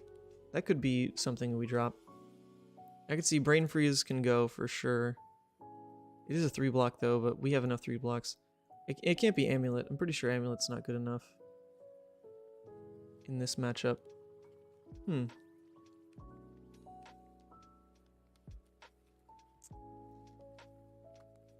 Then what else? What else? Maybe Scar, because it's a 2-block, but we do need to like legitimately end the game as well. We can't just block out. Alright, I think I'm going to cut one more suite of 2 blocks though. One more suite of 2 blocks. So it might as well be the polars. All right, we're going to try this. Yep. All right, ready. Not too comfy on this deck. Might take a while. E-pots? I don't know. E-pots... Yeah, okay, I can see that. But not having E-pots at all, they're good enough to have 2 in the deck. I don't feel scared about 2 in the deck. I could see like 1 amulet, 1 E-pot. Let's do that. 1 amulet, 1 E-pot. Definitely not the right way to sideboard it. But I can see it. I can, you know, we're just playing it out. We're getting 1 out of the deck on each side. Building a kill turn to some degree. We only have the 3 sinks as true defense reactions, which is also odd. Normally you see like Oasis or Fates at least. Alright, cool. Oh yikes, we got the double non-block hand starting.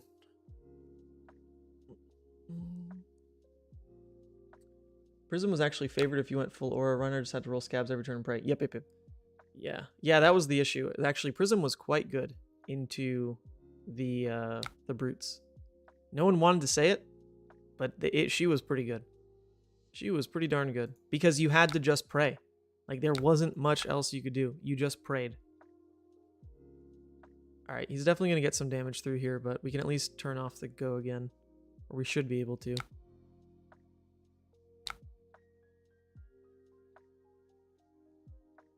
Oh, actually, I wonder if I should have played the Blizzard first to make him pay for that, because it does make a frostbite.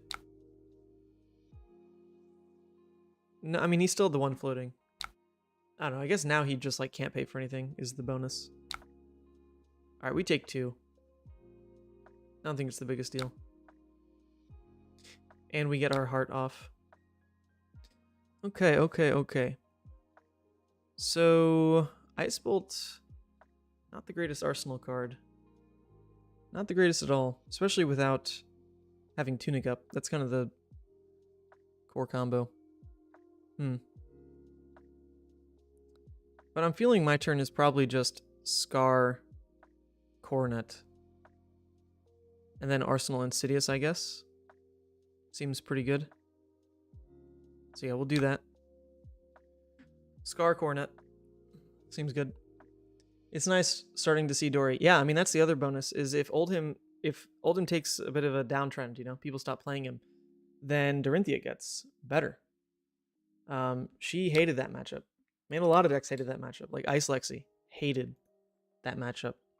So if Oldhim legitimately just like stops being super exciting for people, then that bodes well for some of these other decks that hated playing against a deck that could just outvalue all their damage.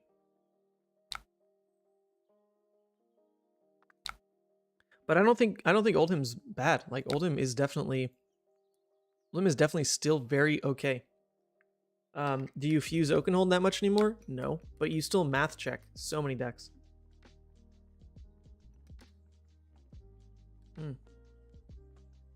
Okay, let's see. He started with a yellow pitch, so it's pretty nice to be able to tax him, even the 1 here. We don't have a great new card for Arsenal, is the only issue.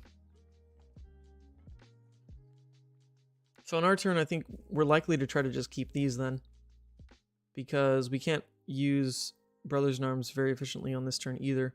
So we can either try to keep a 3-card hand to go ahead E-Strike Coronet, which seems bad, or we keep a 2-card hand for E-Strike for 7, and we'll block with these 2. I think we'll just do that. We'll overblock. He seems a little resource light.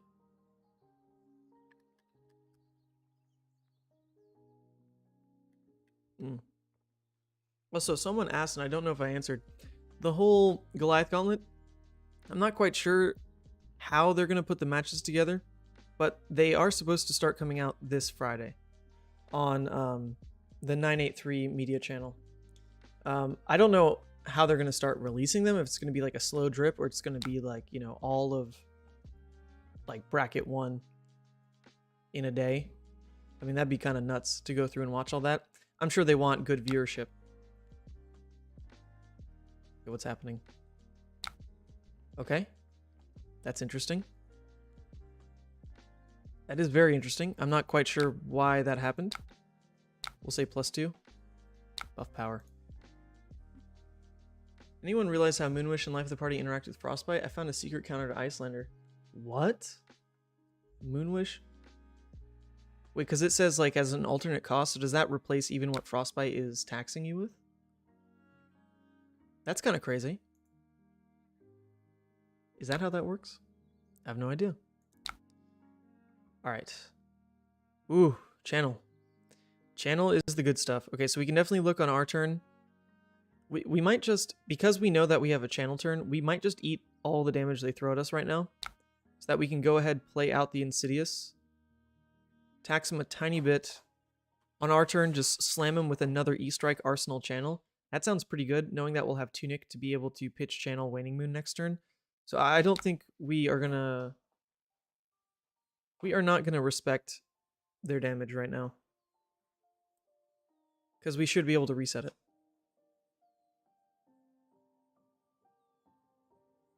Sure. Oi. Alright, Glint, cool. They spent another blue out of hand. I mean, not likely that this one Frostbite is going to affect much, though. But it might.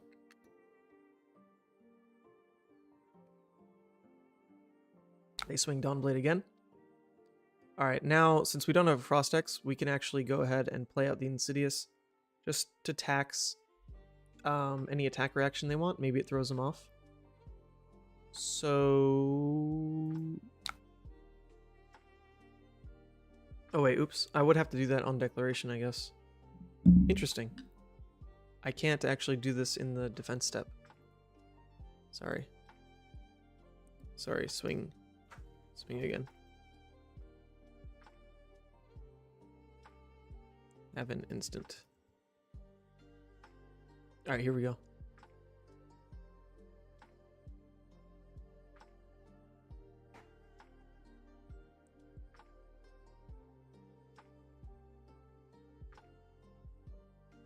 Alright. Priority pass. We'll do this way. Not the biggest deal still. Not the biggest deal. But we definitely like that their go again came from a glint instead of like a run through or something, so it didn't actually buff their damage. So we might really not eat that much this turn. It might only be 6 damage turn. We don't know.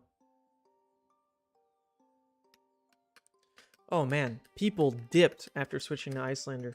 What's wrong? Oh, people only want Levia? That might make sense. You know, it is the Mansant YouTube channel. But at a certain point, right, like... I mean, Levia is cool and all. Oh, it's a double out for blood. Okay, so we do eat 12 this turn. Nothing we were going to do around that anyway then. So we're glad we didn't block because he had double pump. So we're fine to see that cycle out. That is all good with me. Oh, look, see, Veteran Brother is only here for Iyslander. Good job. Get him to the right place. Buff power. Oh, yeah. I built a Dromai deck that is 100% win-loss into Wizard and 75% into Fi using both. Try to post a link, but it doesn't work. Oh, here. I can make you moderator, and then you can drop links. Go for it. I'm always here for the fab background noise. I'm here to oblige.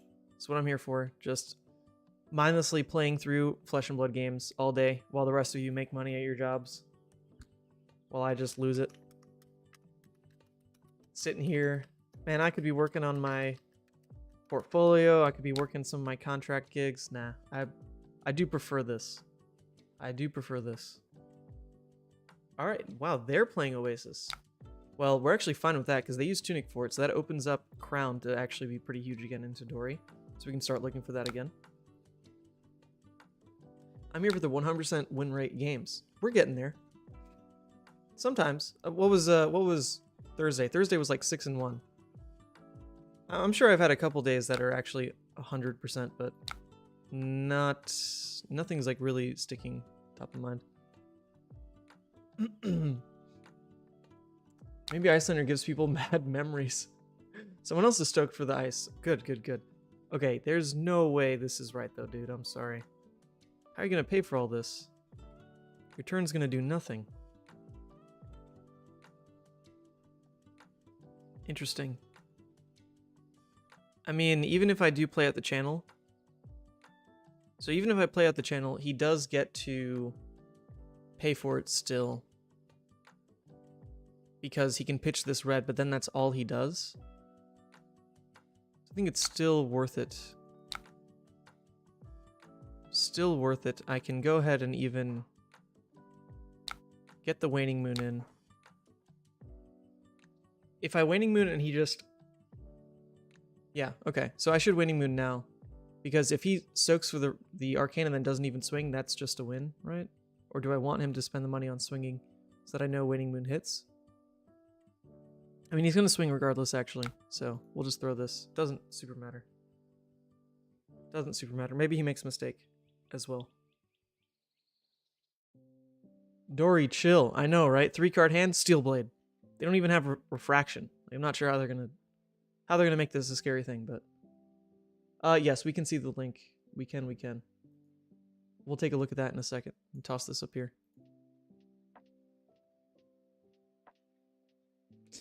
We'll take a look. 100% win rate. How many games you playing? How many games? 100% win rate, eh? What is this, CC? It is CC. Okay, and I mean, Iyslander's pretty prevalent too, so. But you should be beating Iyslander as Dromai. Like, that should be a good matchup for you. Alright, so they had another blue. But they do mess up here, because then they can't pay for, Yeah, okay, now he realizes. Yeah, okay, that's fine. We'll let you redo it.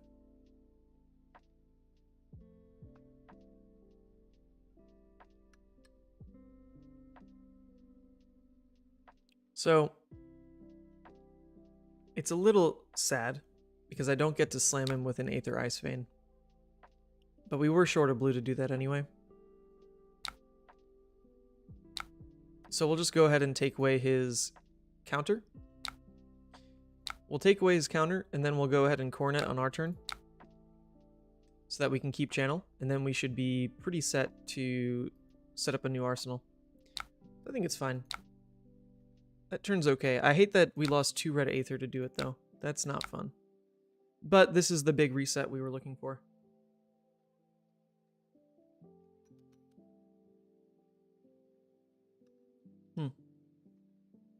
Is this hybrid? It is hybrid. It is the hybrid deck. We've already slammed him with 2 CNCs and a Scar for Scar, which felt good.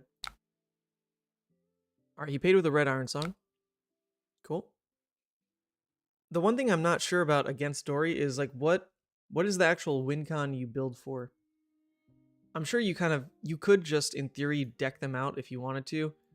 You can 100% interact with their turn enough to just make nothing really land and be threatening. But that doesn't sound super fun. So I'm sure you can just play your cards and just win to that degree. I'm sure it's possible. I'm sure. Well, ideally, we only block with Sync, and then we can go ahead Frost Hex and Arsenal Hypothermia. That would be nice. If we do have to block with 2 cards, then all we're going to do is Coronet, Arsenal, Hypothermia. We need to find moments for damage, though. This is not one of those hands. I think setting above Frost Hex will be good enough to start pinging things through. So... Okay, he didn't react. Well, that's odd, right? That is weird, right? If he doesn't react, then we can take 3. His turn does nothing, and we can Frost Hex into Waning Moon. Arsenal Sink Below. I don't hate that either. Because if we sink here, he can still blow us out. Yeah, so I'll just say, that'll just be it. We take 3.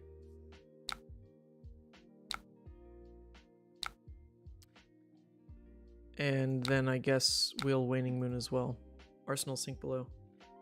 This is what I'm not sure about. I don't know where we actually land the damage. We had to block with these 2 red Aethers, which is definitely a damage card. Like that is the kind of card you want to swing at Dorinthea. We just didn't have the hand for it. We were short the blue. We also get to keep channel by doing it that way. That was the other point. That was intentional, I promise. Okay, and then we draw another hand like this, and this becomes the issue. We can at least sink one away. But this is how we clumped those Aether Ice Veins the first time as well. Just next to other reds, which is a little frustrating. For sure. You can totally fatigue Dory, but should be able to just kill her. Yeah, that's what I'm kind of feeling it. I mean, she's at 23. You can put a Hex on them, lower their HP as much as yours, then kill her once she is lower than 10. Okay, yep. That's what we'll go for. Okay, so once again, it's looking like just a Dawnblade swing. I mean, I really do want to sink this hand. It'd be great to be able to sink like the Wounded Bull, find another ice card to use with the Aether Ice Vein. That'd be ideal. It'd be ideal. Sure, I'll say no blocks. I would love for them to like commit a hit and run or something here. That'd be pretty huge. Not hit and run. The yellow one, run through. That'd be pretty big.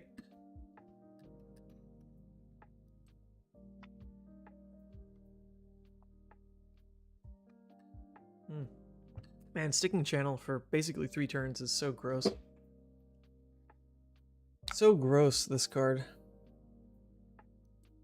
Okay, dude, why you gotta play it like this? I really wish you'd commit something here, because I need the Sink Blow out of Arsenal. Oh, come on. I have to get this out, please. I think I still have to play it. It doesn't trigger Reprise. So that's at least a bonus. I'm just gonna do it because I need to clear out the arsenal anyway. And I need to sink. This hand really needed it.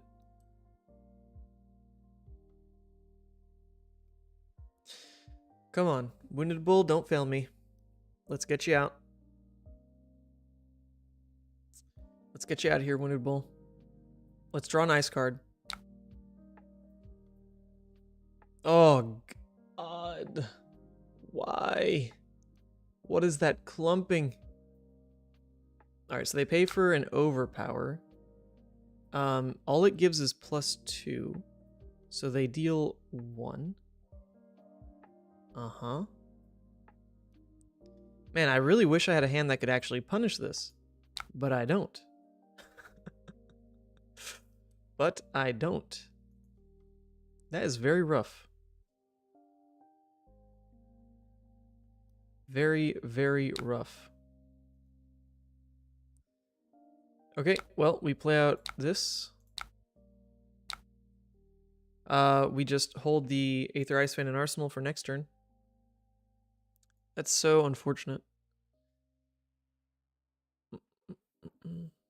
I really feel like we could have just pulled the game away by getting the Aether in there, trigger the Insidious. Right off the back of a turn where he spent his whole hand to deal 1 damage. Oh well. Oh well. We only used 1 sink at least, so we can set up more turns like that.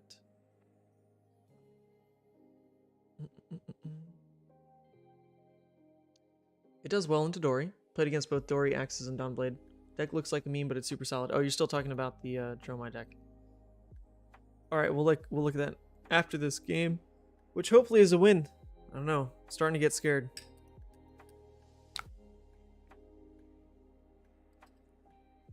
I feel like that was the one kind of draw sequence where I can start to slip away, because I gave him an actual 5-card hand now. And I don't have Interruption to play from Arsenal. But this is... Okay, so at this point, we can keep these two. We can keep a Frosting, we can keep a Cold Snap. And we can even Tunic for the Brothers in Arms. So we've got a very decent defensive hand. We can block 7. We can, in fact, block 7. Which we might as well do here. They didn't play... They didn't play any Go Again card.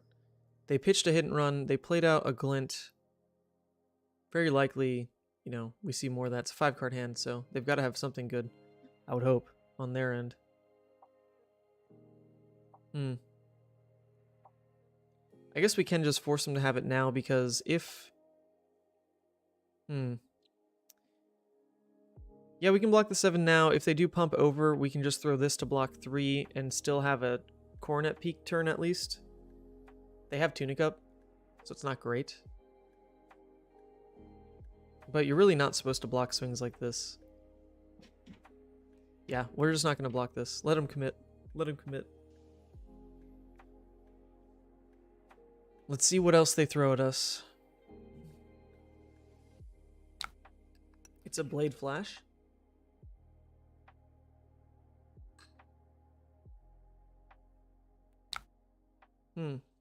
Okay, that's a blue. They do spend a blue to do that. And honestly, it's a pretty low impact card for a 5-card hand, so we don't hate it. Now this comes in for 3. We should be pretty safe to do this. We block 7. We're going to pay with Tunic. Do I have to... When can I trigger the Tunic? Alright, there we go. Defense step. Pay. There we go. Block 7. A little bit of protection against like a singing Iron Song, I guess, but you know, still, you can still go over this. It can be an overpower.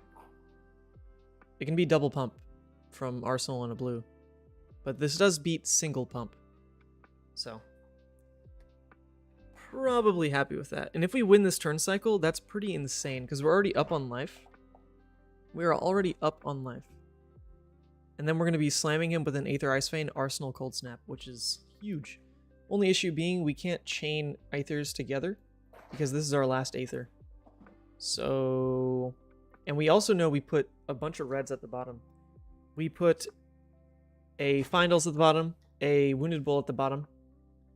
We already played through 2 E-Strikes, so we're going to be a little damage lacking, I think, in the next couple hands here. But we'll see. We'll see. He's also still thinking on this response. I feel like it's a singing from him then, and he's really considering whether it's worth it. Which, I mean, for his sake, he might as well. We're not doing anything else with our turn. We're committed. Okay, he passes. That's huge. That is pretty huge. Cool. We'll fuse. It triggers Insidious. We get to Arsenal Cold Snap. Huge play. Huge play.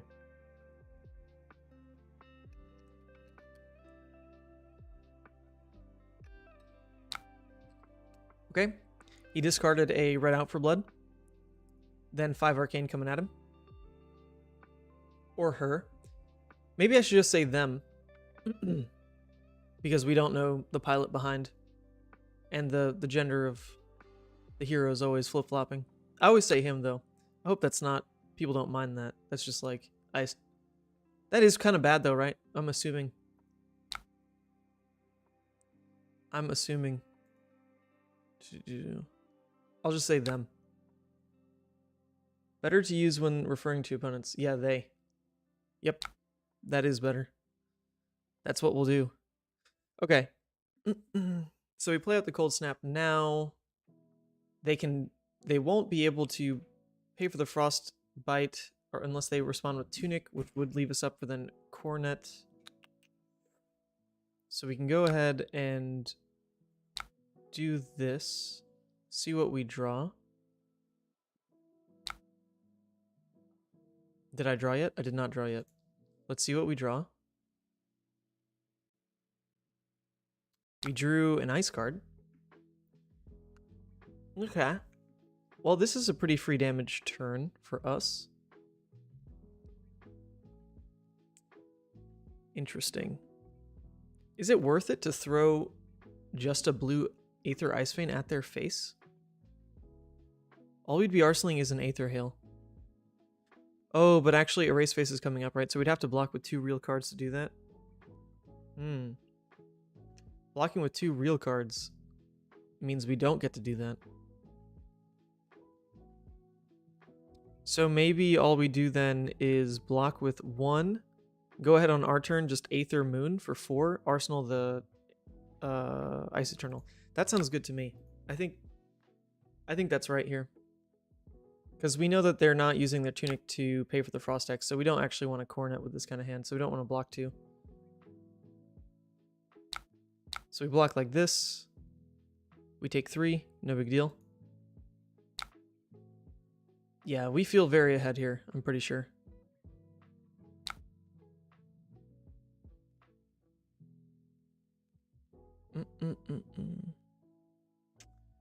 All right, that's pretty good. They're at 7. They are at 7. Pretty juicy. I mean, 1 blue does not save them from at least 1 damage leaking through. So that's nice. They pitch a yellow, so they take... Oh, well, I guess we don't know on this yet. We'll see. They pitch double yellow for that? No. I think we just win, right? Like, we're about to Arsenal the Ice Journal. We have Insidious up. We have the Storm Striders. This should just be game. They went to 5. All right, I think we did it. I think we did it, team. I think we did it.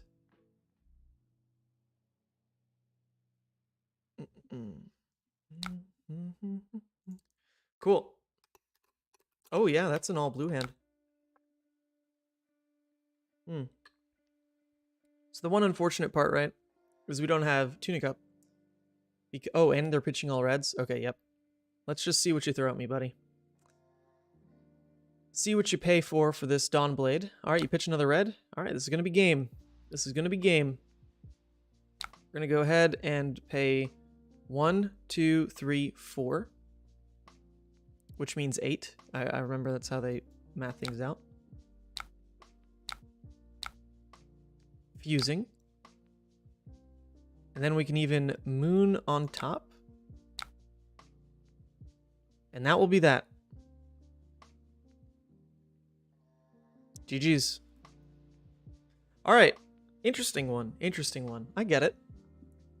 You know, it takes a bit. It does take a bit to get the hang of like how Iyslander is playing the game. The tempo is a very odd one. Because with Iyslander, you don't actually get insane arsenal targets every turn. It's not realistic. And we definitely played with some really weird hands this game. But it did work out. So we can't be mad about that. All right, that's going to be 4-0 for the day. 4-0. It is 3 o'clock. We got 1 more hour of games. 1 more hour, that could mean... I said GG's. GG's. That could mean 1 Dromai game, because those take about a freaking hour, so let's not do that. Let's not do that. Let's take a look, actually, at the Dromai deck, linked by Nate. We've got... Okay, so first thing I notice, before we look at Crazy Brew, you're using the blue Cadaverous. That was straight out of the Singapore... was it like a Dromai that made top 8 in Singapore, or like close to top 8, something like that? They were really hot on Cadaverous in their blue slot. I don't know what these little flashing... Why is this card sparkling? How do I... Wait, how do I... Why is this card sparkling? It won't let me click on it. Oh, Talashar's Commotion number 4. Oh, that's what's going on. It's part of some gamified thing on Talashar. Okay. Blue Cadaverous. It's a breakpoint blue that actually threatens quite a bit in Dromai. I get it. It's good. It also is a 2 cost, so it fits your red hands when you pitch into Furnace. You're also running Crazy Brew. Now, Crazy Brew, I believe, is because you said Life of the Party is in the deck. That's right. Here it is. You may discard or destroy a card you control named Crazy Brew rather than pay Life of the Party's cost. If you do, choose all modes. Otherwise, choose 1 at random. Life of the Party gains when this hits, gain 2 life. Life of the Party gains +2. Life of the Party gains go again. Wait, if you do choose all modes, otherwise choose 1 at random? Oh, so it's saying if you break Crazy Brew, you get all of these. If you don't break Crazy Brew, it's 1 at random. Interesting. I've never played this card. You know, funny enough, the potions slot really easily into Dromai. So I'm not saying that that's like the right way to build Dromai, but it definitely makes sense. The potions at the end of a dragon chain are just very easy to drop. And then you just find a Life of the Party. And you can just lead your turn with it, and it's a red with go again all of a sudden. Pretty good. That's pretty interesting. I'm actually keen to try that. Should I just copy paste this deck and just give it a go? That'd be kind of funny. The issue there would be we're at 4-0. Do I really want to maybe go 4-1? Come on. Nothing against the deck, but you know, sometimes the memes just don't work. Then we got Moonwish. You may put a card from your hand on top of your deck rather than pay Moonwish's cost. If Moonwish hits, search your deck for a card named Sunkiss, reveal it, and put it into your hand. If you played a card named Moonwish this turn, draw a card and Sunkiss gains go again. Okay, my whole issue with this is I don't understand how you play them in the same turn. Like, don't you need an extra action point or to give this go again or something? Which I guess you could do with Dromai, right? Dromai is a way to do that, because you can Moonwish. Yeah, I get it. Okay. You can play Dromai, you can Moonwish. You can make this hit, get Sunkiss, then you can go ahead play it, and this regains the action point. So, alright. That is something.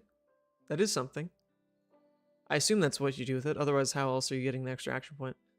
Pursuit of Knowledge, same deal. 2 cost, breakpoint, blue. I like it. I like it. A Ravenous. Okay, a Ravenous, because your only blues are here, here, here, here. That's still a lot of blues for Ravenous, but it's 12 blues for Ravenous. Seems a little high. I don't know what the normal counts are for this card, but it seems a little high at first. Then your sideboard is with the this rounds as well to beat Fi. I get it. I'm actually interested to see how much that comes up. All right. I'm down actually. I kind of do want to play it. Let's just give it a go. Not competitive CC. We'll say trying some memes. Maybe someone else tries some memes with us. Even if you don't have the go again, you now have red pitch for the flame scale that you fetched. Oh, I get it. Oh, god damn it. I don't want to play the Dromai Mirror.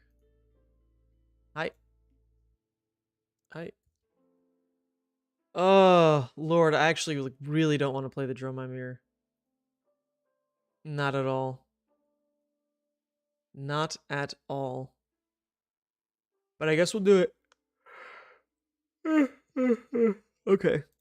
Dromai Mirror, we can drop those. Not relevant. Not relevant. Do we run any poppers in this list? No, because this isn't even a real popper. Oh, we run CNCs. Alright, we got some poppers. We can throw these in. More dragons tends to be pretty decent. We can throw in like 2 of those. There's a leave lobby button. There is a leave lobby button. In fact, we might leave the lobby. Yes. Yes. Streaming right now. I'm actually going to dodge. Don't have time for a mirror. All right. Can somebody submit, wait, are you the YouTube guy to salty logs? That's not salty. People ask all the time. People ask all the time. Trying some memes. Is that a salty log? I don't know. People just ask. I mean, as soon as the game starts, they'll see the card back anyway. So, there's no hiding it. I am the YouTube guy.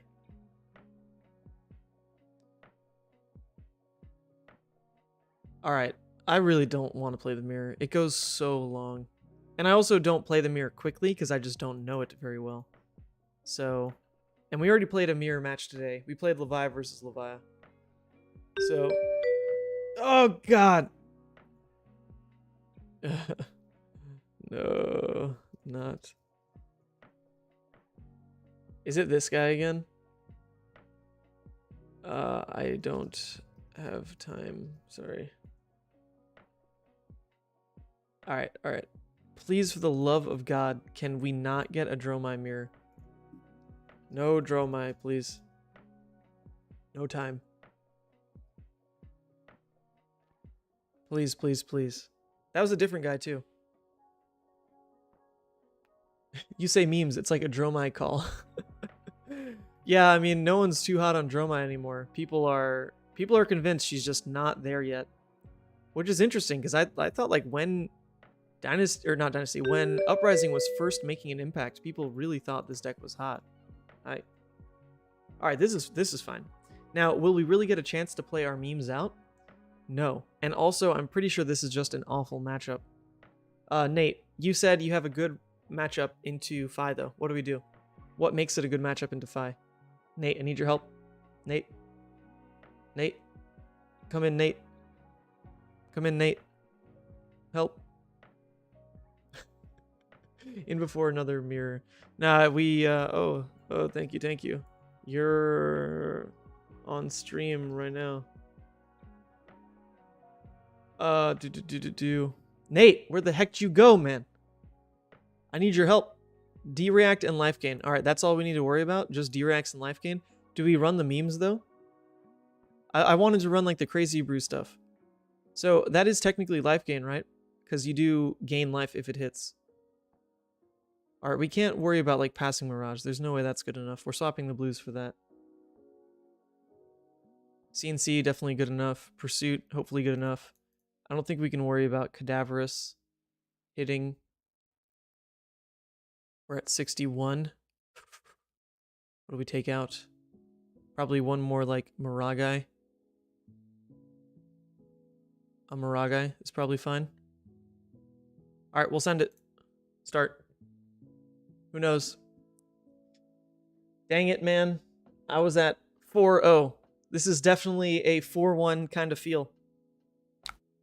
Definitely a 4-1 kind of feel. Oh, I didn't even look at the equipment. This was right, though, right? I didn't even notice. Did we run the other one? The footsteps? I don't think we did. This is probably fine. All right, we can block with the Endurai. Do we want to keep the rest of these? Actually, maybe we don't block with the Endurai. We could... Life the Party is definitely not good enough because we don't have Crazy Brew. So we can get rid of that. We can probably get rid of the Endurai as well because we don't have Ash yet. This can at least generate some Ash.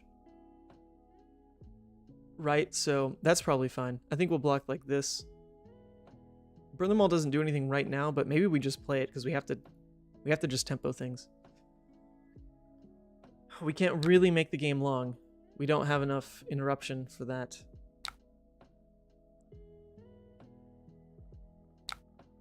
Okay. Alright, I think we can play out a Burn Them All.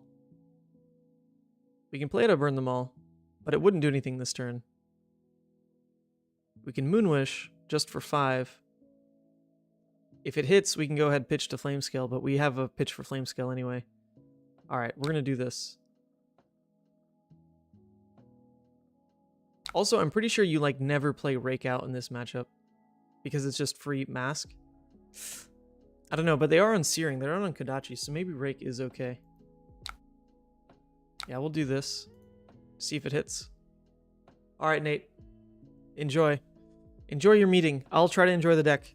We'll see what happens.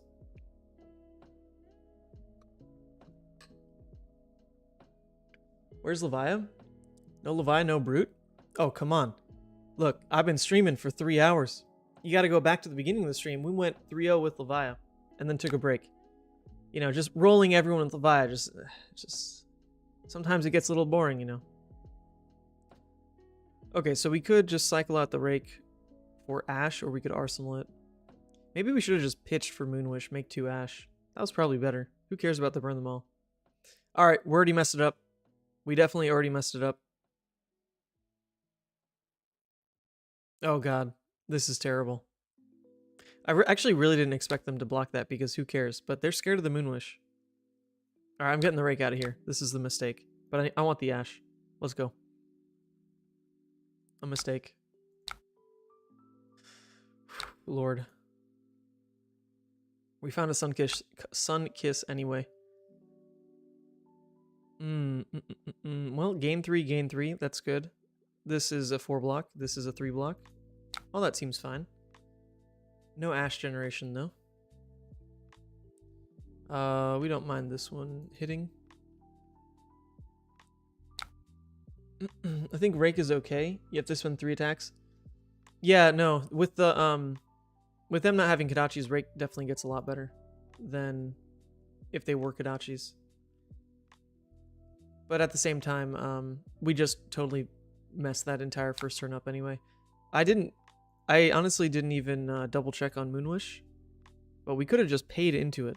We didn't have to do the alternate cost. Like paying into it would have been way better on turn 1 for the Ash. Oh well. Oh well. I don't expect to win this one anyway, and we already messed it up. I just want to see the Crazy Brew Life of the Party actually work. This is probably the wrong matchup to pretend it works in, though.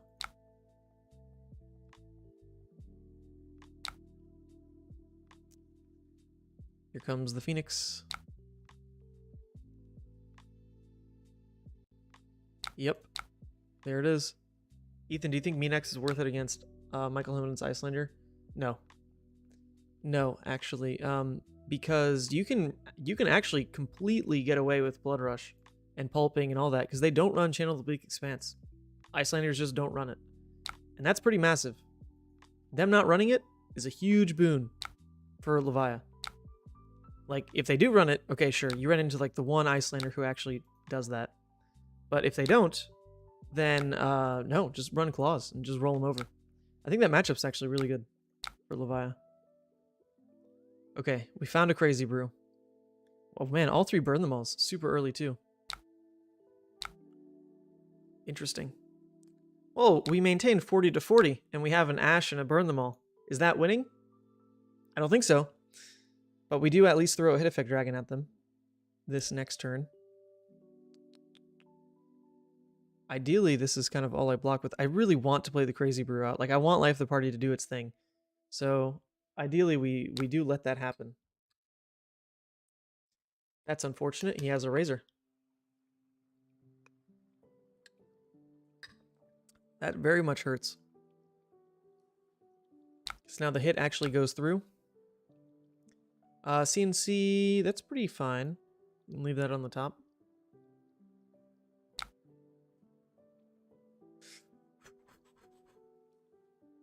Now, that kind of combination is really strong for him because it basically made Razor Reflex deal 4. Pretty huge. Pretty huge. He only gets to go two more links though, so we do want to block this because this would have been 4. Phoenix would have been 1. So he actually shouldn't have swung the Searing yet. He should have gone for the 4-1, make it more awkward, but we'll take it. Turn off Mask. It's fine.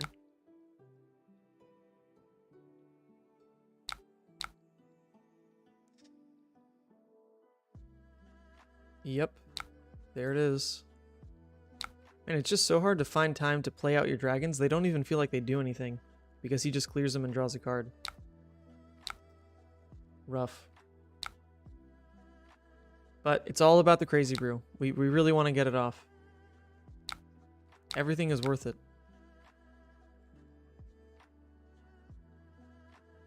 Everything shall be worth. Man, if he pops this, what do? We cry a little bit. I really hope he doesn't. If he does, it's an Arsenal Crazy Brew, I guess, so that's fine. But most likely, I mean, whenever I'm fine in this matchup, you just let them draw. Like, what are they going to do off of drawing that card? What are they going to do? It doesn't scare the Fi. It shouldn't scare the Fi. We drew. Oh, we knew we. Oh shoot, we actually knew we had that. All right, that's fine. Wait, this in Arsenal is totally cool. So we'll play at the Crazy Brew,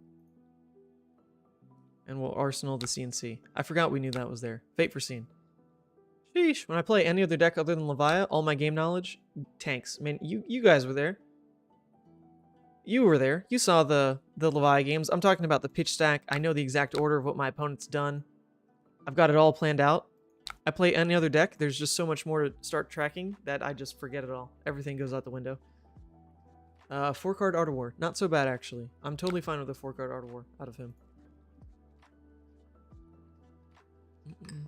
They do play Hypothermia, so you don't bother losing the Blood Rush to it. So actually what you can do is, unfortunately Hypothermia is just always going to be a blowout card against you because nothing has innate go again. Dread Screamer doesn't, Wild Ride doesn't, Pulping doesn't, Art of War doesn't, Blood Rush doesn't. You don't have a single card that just like says go again on it. So Hypothermia is just going to be their best card in that matchup. That's just what it is. So if they hit you with it, they hit you with it. But you shouldn't have a lot of blood debt in that matchup anyway. So if they negate your claws turn, yes, it sucks, but it's not like you should be staring down a ton of blood debt, because your graveyard's really hard to ramp in that matchup. So you should only have like 2 or 3 blood debt, because you're filling it with like your aggressive draw discards, which are not blood debt cards, and you're letting yourself fill it whenever they give you a discard option. Okay, so we can't block this one efficiently anyway, so we'll let it hit. I doubt he actually puts something in Arsenal here, because it's an Art of War turn, so he'd rather play it out right now.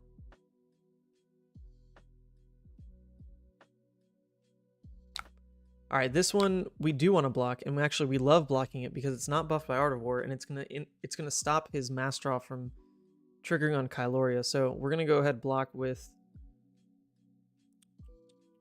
The interesting choice is which one we'd rather stick, because Yendurai kind of always survives in this matchup. It's one that they don't really use for mask. Kyloria though threatens draw. And in this kind of spot, if we can stabilize the draw, is better. Obviously, these don't block, so that's a little rough. I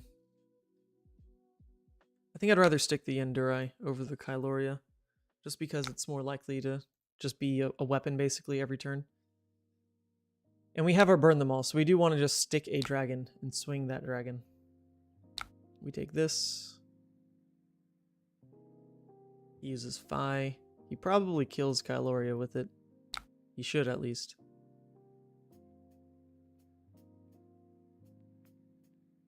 Yep, kills Kyloria. Cool, so we're glad we keep at least one dragon on this.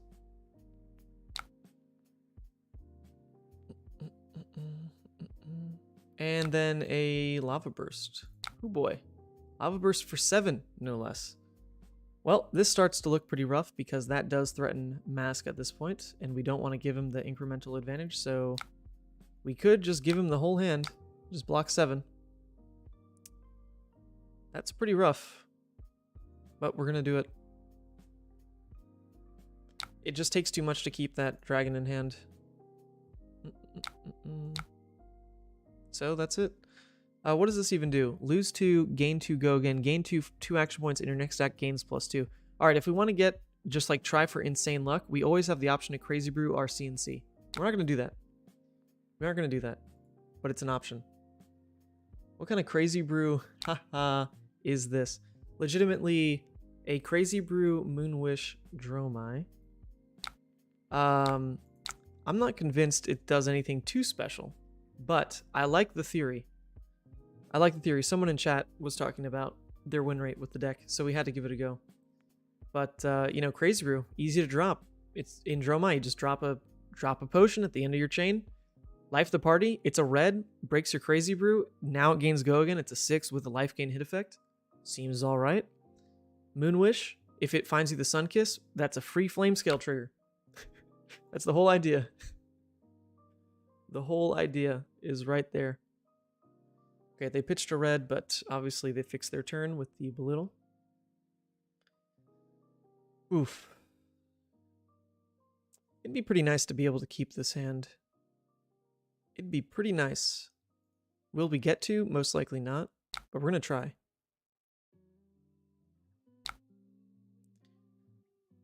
We are going to try. Soaring Strike. Okay. Okay, I guess we don't mind blocking this way. You know, ideally what we go for here is Dominia into pitch CNC, and that's a pretty big swing turn because we'll be swinging CNC and hopefully sticking, well, not sticking, but, you know, summoning a Dominia. So if we're going to try to win, it'd be off that kind of play. So we'll commit equipment, since we're not trying to block from hand, to turning off Mask this turn. I guess in theory, though, he can bring it one step larger, or not one step larger. He can bring it one chain link longer to threaten Mask again, because he can go sword this attack Phoenix, and that would suck. So we could hold this for the third swing instead. We could hold this for the third swing instead. It'll just be a little bit inefficient. Nah, because I'm banking this entire turn off of him actually arseling anyway for the CNC to be relevant, so we just gotta hope. The matchup is just not good enough anyway. We have to hope that's just what happens. Is just Searing, Phoenix, Arsenal. Please, please just make that your turn. It's all we've got. It's all we can do.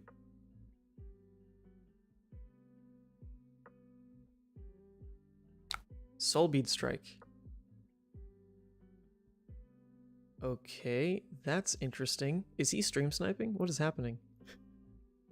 Wouldn't you, Oh, wait, this wasn't a Draconic. Okay, so that is all he could do, actually. Wait, so we don't mind. Right? There's nothing he can do if this hits. It's just 2 damage. Interesting. It is just 2 damage. Okay, we'll take it.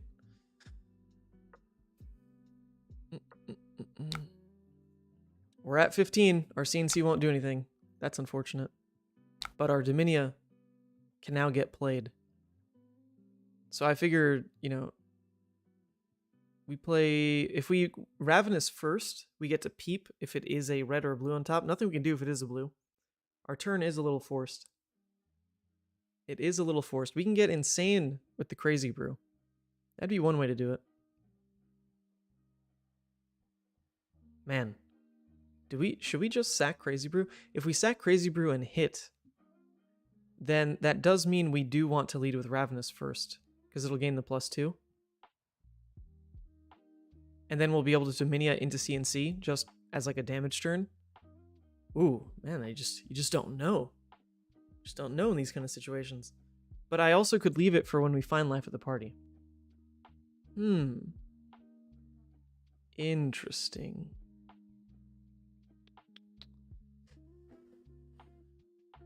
Interesting. I mean, I guess the first thing we do is always play Dominia. And just see if it hits. If it doesn't, though, and then he pops it, I mean, the turn is just absolutely over. Alright, maybe we should just Hail Mary it. No. We don't. No. We'll wait. We'll wait to do this for when the CNC is actually relevant. So all we need to do now is we'll stick the Asvalai and Dominia here. We're gonna be absolutely out of ash. We will have 0 ash left. But we're trying to stick double bodies. That'd be nice.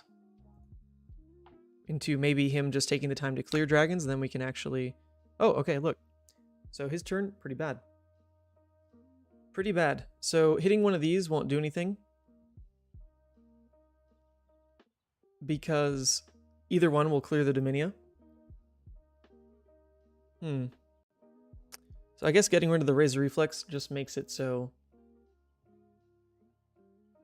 no, because he still has Snaps up. So actually, he can just kind of force the Snapdragons anyway. So maybe it is right to get rid of Snatch here. We can just get rid of Snatch, yeah. Should be fine. Because that makes sure that his turn is pretty bad. All of a sudden his turn doesn't threaten much. Because otherwise he could Snatch at Dominia, snaps it. So we'll do that. We'll do that. And then we do know that his hand will be an Arsenal turn. So CNC will line up next turn.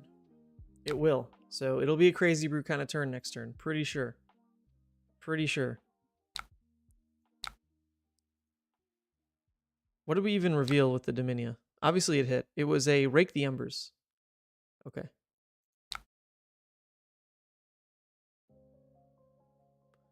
He blocks with the Razor. Sure, so he's just going to Blaze Headlong, Arsenal the Lava Burst. That is fine.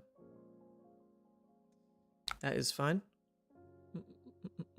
So, we now pass. And we actually get a free turn. Oh, I guess Burn Them All broke. I was about to do the trigger, but I guess it just broke. Oh, that was the wrong way to click it. Oh well. Ooh, we actually drew Life of the Party. This is pretty big. This is pretty juicy. Pretty juicy. Huh. Okay, well, Dominia's gonna die, but we actually get to do cool things. Sure. Goodbye, Dominia. Let's see, does this like swing the game at all? Yeah, let's break it.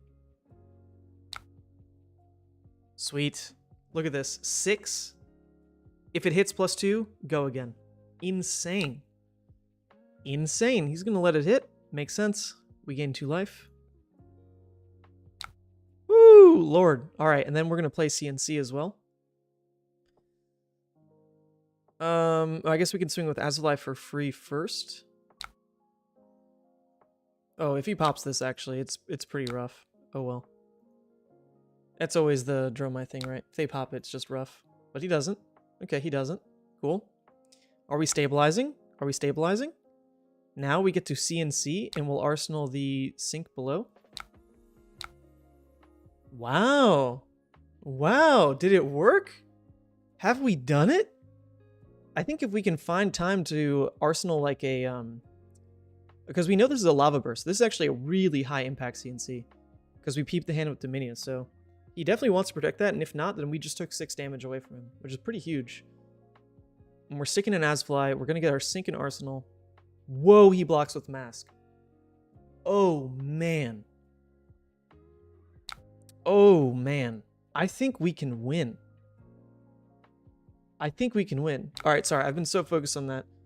Wes. Hello, Wes. Good to see you. Oh, is it Meme Deck Monday? That would actually be a great thing to kick off. That is not what I planned, but we did have this wonderful Dromai deck sent to us. And we already got the combo off, as you hopefully just saw. And I don't know, it's a meme, but sometimes memes do work. Sometimes memes do happen. That's a, maybe, should we, is that how we milk content out of Talishar? We gotta like actually plan out the days. Meme Deck Monday, Try Hard Tuesday, worst meta deck Wednesday, thinking Thursday, like only control decks. I don't know. It'd be kind of funny. Actually, I kind of like that. Maybe that's how we got to start branding it.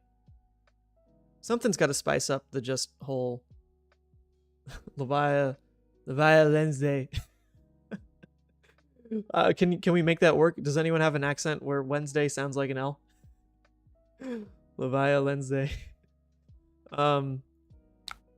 What's happening? All right, we've got a sink below. We appreciate the sink below here. We can sink. We can sink. What do we want to sink?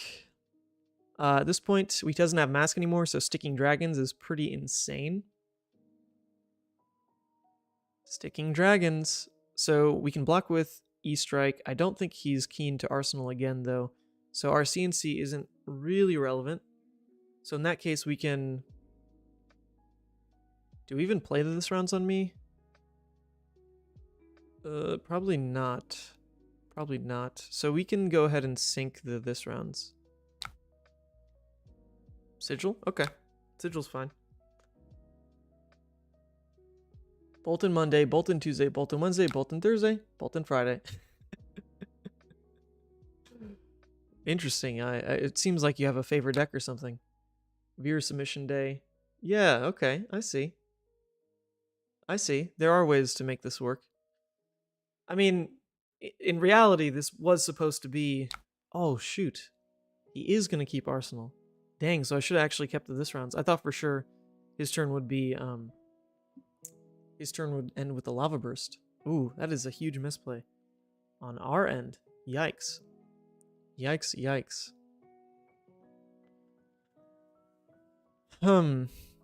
Wow. Pretty remarkable punish there. I don't mind him... I actually do mind him drawing the card though, right? Because he can snaps it into the Lava Burst, which he might be doing anyway. Right, because this will be Chain Link 4. He might be doing it anyway, so I definitely have to block it. Which means we'll lose Flame Scale, which is really rough. So I think in that case we want to arsenal the CNC for when it is relevant. We'll just play out Dromai and Sigil. Stick something. Yep, okay, he's snapping anyway. And it's a Lava Burst. But he doesn't have Shuko anymore either, so it's not the biggest deal. Just 5 damage.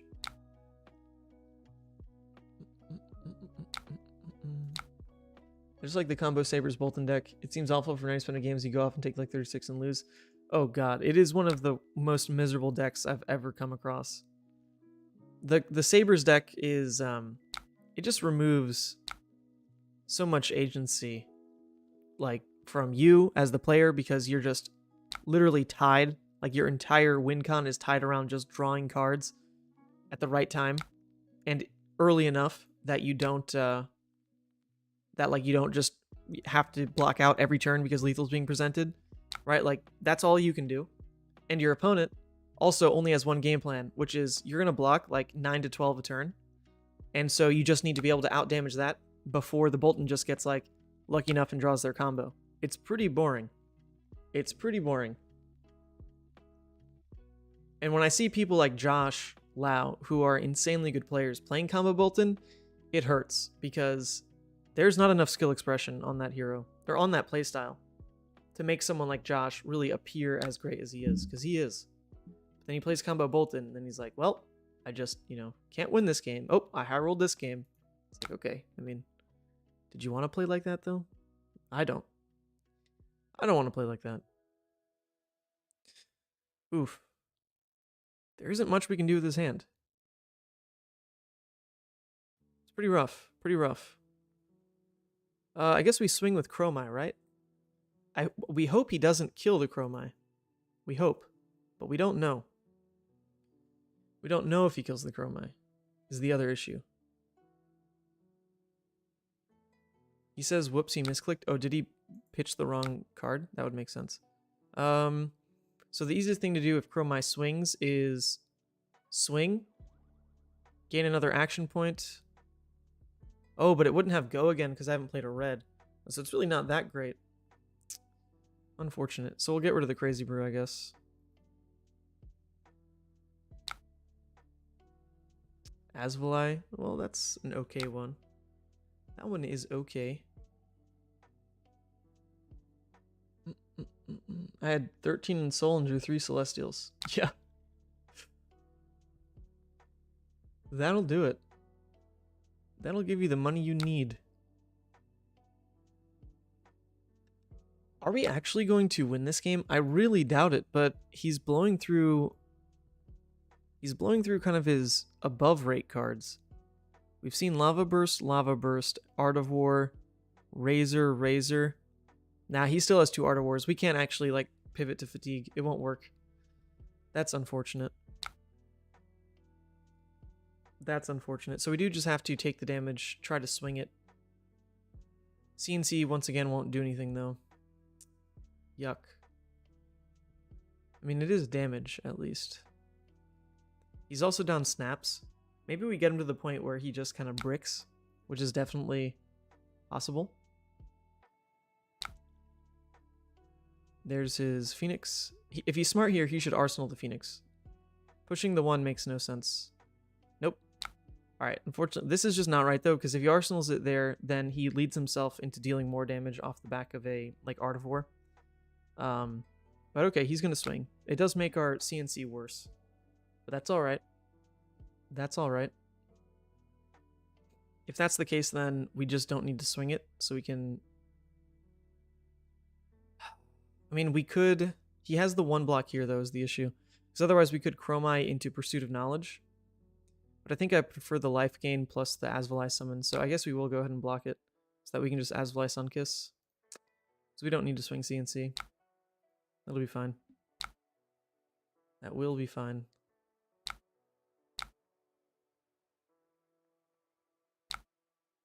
Here. We will swing Dromai just to get the action point for Sunkiss at least. I don't think I can only play Bolton, but I do like the big combo turns. Need to find another hero I like. Dromai looks neat but slow. She's very neat. I really love... I think Dromai in, soft plug for the Clash format. Clash format, everyone. Go ahead, take a look. Dromai for the Clash format feels amazing. It's like the right pace of play for a deck like Dromai to really be impressive. Because the format is powered down enough. Oh my god, look at the swing! Can we do it? Can we do it? I think we need like one more good CNC turn into him. And we could do it. Oh, we didn't draw blue though, so... okay. He leads with a blue there. But Dromai needs mid-range slow games to really be able to build Ashe freely, have time to play her own minigame with Ashe and Dragon Generation to have options. Because against a deck like Fi, you just don't get very many options. You do just tend to have your board state cleared for very low effort because they draw back with Mask anyway. And you don't really get to keep many hands to actually build Ashe, because building Ashe is by nature like an inefficient hand, right? Because you pitched a red to do something. So this isn't the best matchup to showcase Dromai, but I really still like how she plays. We have the life buffer. We're not going to commit to blocking here because our hand is very flexible in how many cards we get to keep. All right.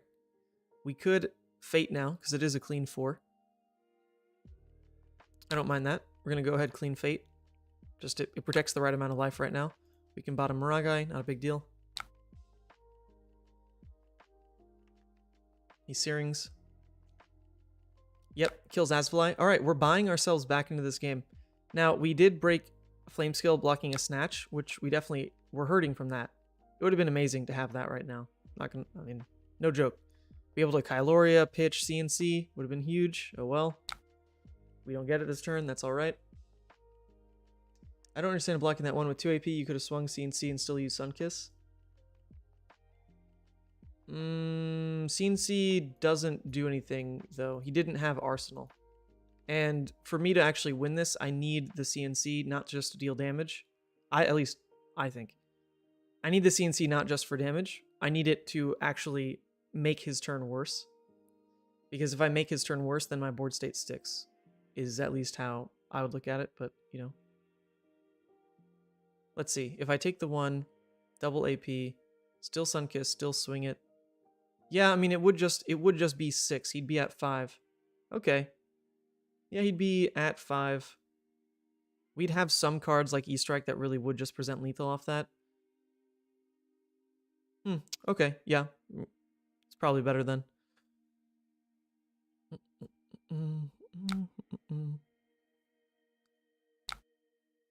And here comes another 1. I mean, I still think we're fine overall. Cool. Now we get to CNC and it actually demands cards, which is what we want. Question now would be Arsenal E-Strike or Kyloria. E-Strike's more flexible. Kyloria sticks. We'll have double Ashe for probably like a double dragon turn. Kyloria being one of the better dragons, even though he has 1 armor still. Yeah, so we'll Arsenal the Kyloria. Just swing CNC. But this is what we want out of our CNC, is to actually line up like this. It would have been 6 damage, but the way we threw it last time, it ate his equipment so that he could protect Lava Burst. Because a Fi is normally pretty intentional with Arsenal. We'll see what he hits here. Let's see it. You can't defense react. Let's just see it. Like a Fi will normally be intentional on... Oh my god, he actually just Arsenal to sink. Okay, well we didn't take damage out of him, but we took 4 block out of him. That's fine. And we still put him at 5. So it was a bit slower to do it. But we still landed the 6 and took a card from him. So that's why I waited on that. Because in this matchup, like the CNC tends to hit, or if they block the 2 on it, then you can just shrug off their turn and lead into your own play. Plays a belittle. It's all good. It's all good. I mean, we can get off, I guess, like a Kyloria this round's turn. That sounds pretty... Is that even worth it? We're pretty ahead now. It's probably just block with this round's... Block with this round's Kyloria, Sunkiss, Arsenal, Tome is most likely what we end up doing.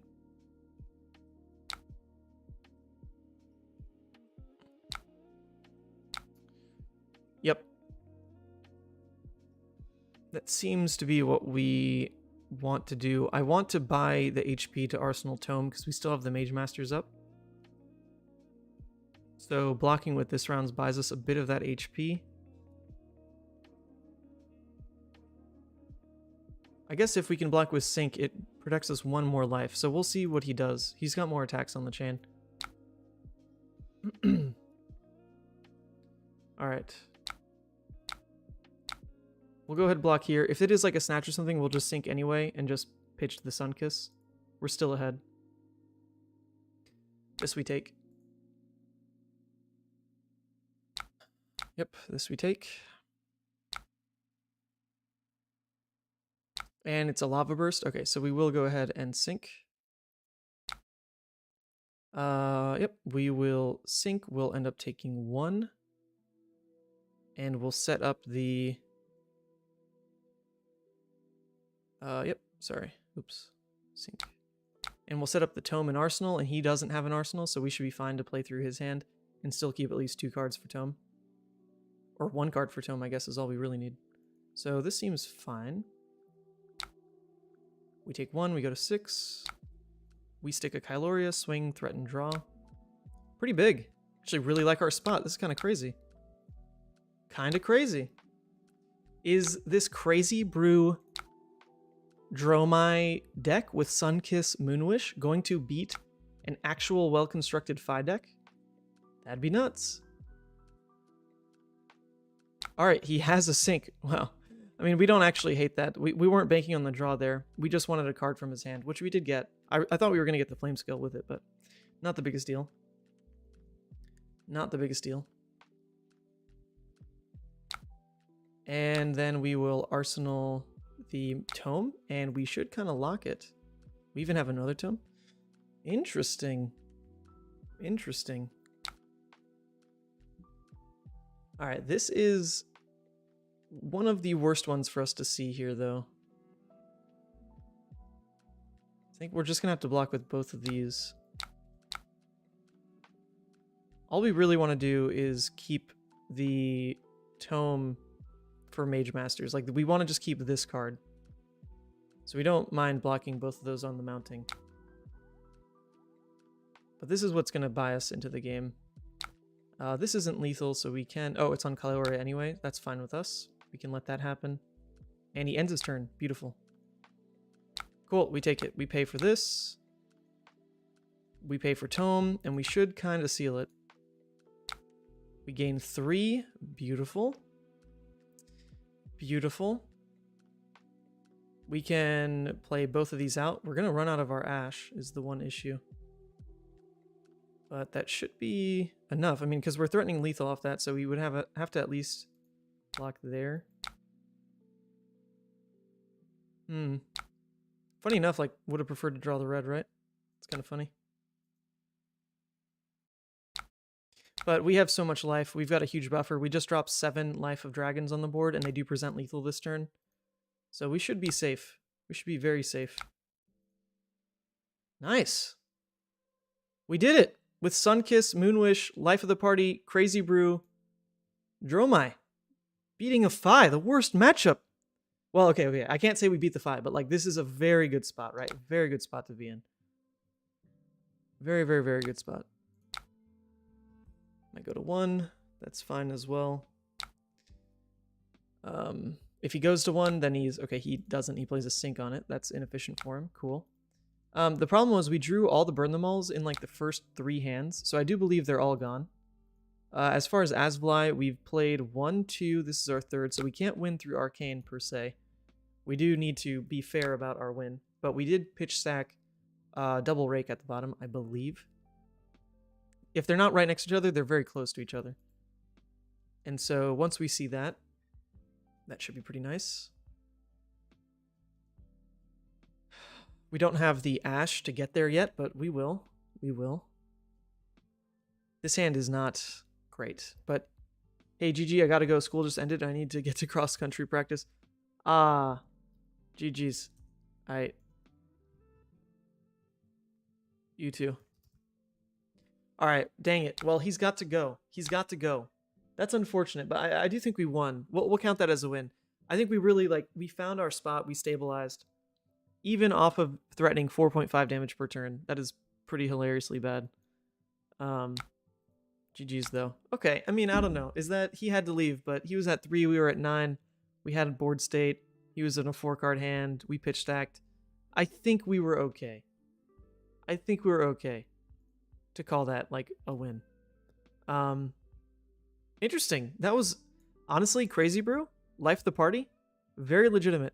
The Sunkiss Moonwish felt not legitimate. That was, to be fair, I didn't play it right when we saw it turn 1. But like the Crazy Brew Life of the Party, actually hilariously good combo. It's very functional. It's very functional. I like it a lot. Moonwish left a lot to be desired, honestly. But it is an awkward breakpoint. Like this deck has breakpoints now that are very odd. There's the 5 here. There's all your 4s in Kyloria. Pursuit of Knowledge, Cadaverous. Interesting. Interesting deck. Main menu. He was playing while in class. Yeah. I don't blame him. If I was back in college still, you bet I'd be playing this over like Hearthstone or something. There were definitely some 101s where I just like had Hearthstone open. All right, we got time for one more game. One more Levia game, that is. Competitive CC? Worlds. Oh, sorry. Sorry. Played against a lot of Dro. Alright, sorry. Don't want to play against the Dromai. Not what I'm here for. It's too much Dromai today. That's how it goes. Well, just let the randoms join. Get in one more good old Levia game.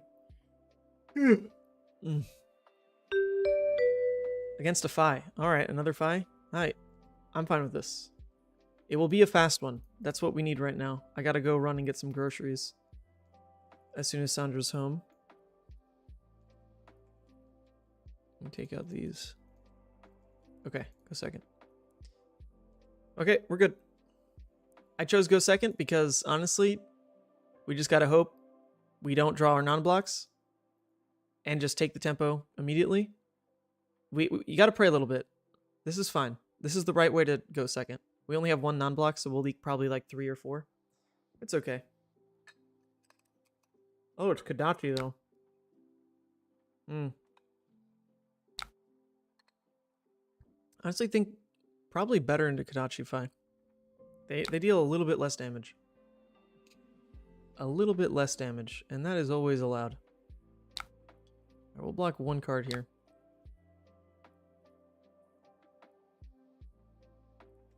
If he just passes turn, definitely a little hurt by that, but we want to block with at least 1 card so that if all we can do is play Deadwood, we don't want to pitch 3 reds to do it. We'd rather find a yellow or another blue to at least do that, but we don't hate playing the Deadwood. I mean, the Deadwood's like incredibly live against Phoenix.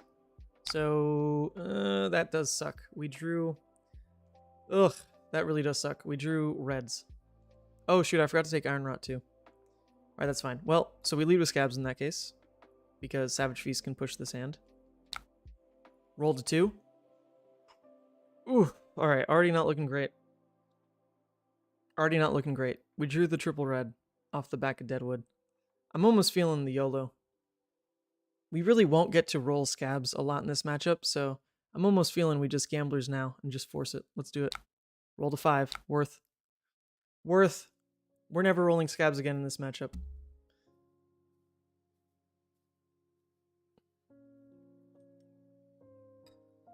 Let's do it, baby. This is actually fantastic. Look what we drew here. Pretty good. Pretty good. We don't even mind missing Arsenal, because this is a huge threat for him. Oh, hell yeah. Banish Phoenix Flame. Get that out of there. Alright. Pretty insane. We did it. We did it. It's like the best turn 2 you can have against Fi. We did it. Then we drew in That All You Got and an Endless Maw with a blue. Woo! Lord. Someone's watching over us this game. They don't want us to lose. They don't want us to lose. Thank you, Plasma Fett.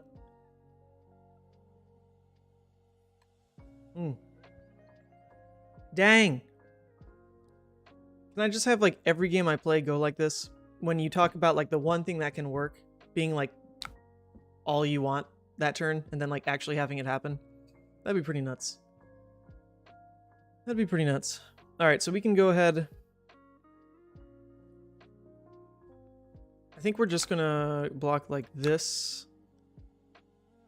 He's most likely gonna buff it. If it's a Razor, though, so what? If it was an Ancestral, this at least plays around it.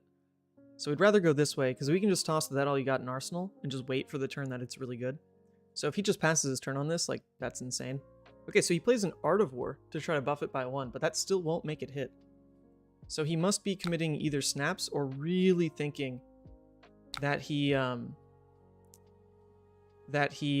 like, buff it with Ancestral or something, which in that case, maybe we that all you got. Could be. Alright, so he snaps. That's fine. So we get full value off the block here, even covering 5. So that's fine. Snaps is gone already. It's his true turn 1 now. He plays an even bigger. Sure. I mean, he's going to be hard-pressed to make me actually interact with him. My hand deals 9 and sets that all you got in Arsenal, which is pretty huge. And you'd actually always prefer put this in Arsenal, because if you risk it like this and just have... if you risk it like this and just play it and hope to Arsenal whatever you draw, you may just Arsenal trash.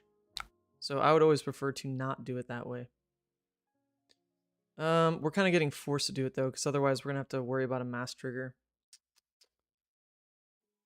Yeah, sure. We will that all you got. We'll do it. Protects 1, interrupts mask. Not the best use of the card, but... Alright. He goes draw card. That's fine. So he's just going to Arsenal the random card. Sure. We'll take that. And whatever we Arsenal, we at least have Crown to cycle it out if it is garbage. It's an okay card. It's not an amazing card. But we come in for 9 here. We couldn't have missed anyway. We should only have the Gamblers plus the that all you got, right? Yep. So we couldn't miss anyway. Did you bring back Savage Feast again? Just a 1. Just 1 Savage Feast. Constantly trying a bunch of different cards. I'm running 1 Savage Feast. And it's okay. Oh, we found another that all you got. Hey, that's pretty good. It's a pretty good card. We have 2 Blood Debt, though. And in this matchup, we don't want to get too greedy about taking Blood Debt. But obviously our hand here... It does play into Blood Debt. I mean, we can just do this. Then what do we do with this Doomsday? So I think ideally we cycle out with Crown and Black Heavy this turn. Looks to be most like what we should end up doing.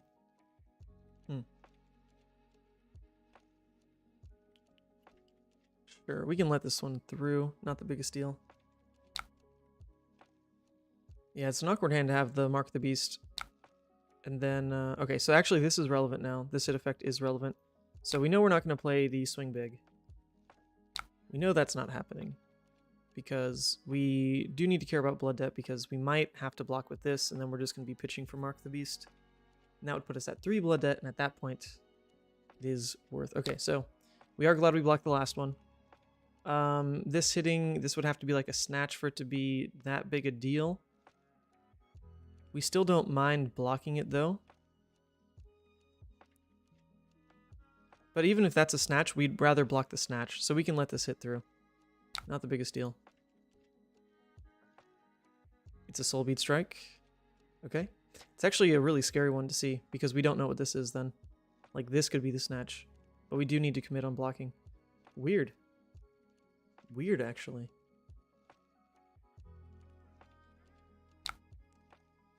Alright, well, we're going to pretend that he planned around this not hitting, and this is not something... Because this is a random card he drew off E-Strike, so be it. If it's like an insane draw, it's an insane draw. It's just how it is.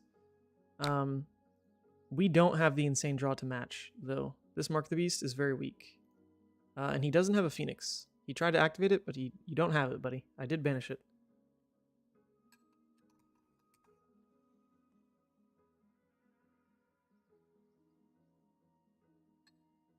He might be confused about that. Okay, so this isn't great on our end. It's a 2-card hand for 6. Very, very weak. At least it turns off Blood Debt. So that's nice for us. And we do Arsenal that all you got. I banished it. Yeah, he is confused. No one knows Levia. Deadwood Rumbler.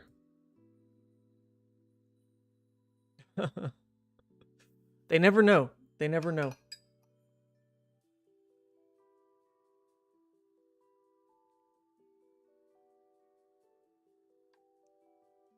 To be fair, it was going second, which is the other reason to go second. This matchup is if you go first and Deadwood, then they can just respond, get the Phoenix back, and it's not a huge deal. It's not a massive loss for them. They just traded a blue for a Phoenix. But if you go second, then you really are impacting the damage of their hand. Oh, nice. Nice, nice, nice. All right, this is the perfect spot for us to find Blood Rush. Perfect spot. We really do want to play this out. The unfortunate part is we won't know what we draw. It could really mess us up. But this is the right kind of card to have off a Blood Rush hand like this. Because it gives us a 5-card hand, and it's going to interrupt the mass trigger. So we do have to that all you got. We do have to do it.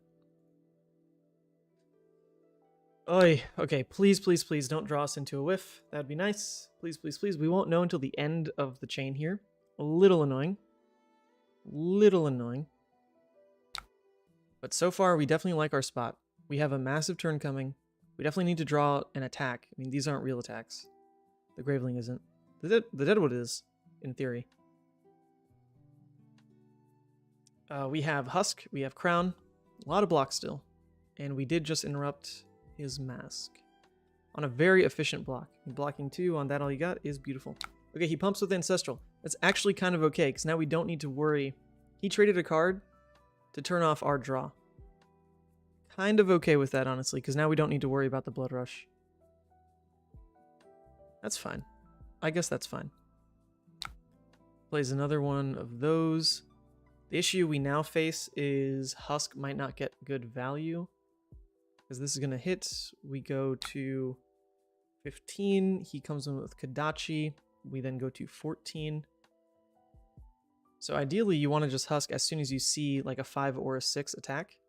Okay, so we are going to Husk here. Yeah, there you go. It's a little bit worse value because it's not a 5 or 6. Oh. That is quite the punish. We will just have to take it, though. Because we will present lethal with our hand. So we'll just hope that it's not anything too relevant. It was a Snatch. Well, that's a pretty relevant one. Okay. We don't mind keeping that. Ooh, we love this draw. That's quite literally the God draw, because we get to Boneyard. And reset Arsenal with Pulping. We might even go for the Pulping Dominate. Depends how he blocks. Because it could just end the game. I mean, that's like insanely greedy. But it might just be the way the world works for us. Man, that Snatch, the red Snatch hit is pretty insane. This can go to 8. He can block 1, 2, 3, 4, 5, 6, 7, 8. No, so we don't do it. Pretty insane on his end, though, to hit that red Snatch. We could have missed there, too. Double. Is that all you got? Blood Rush.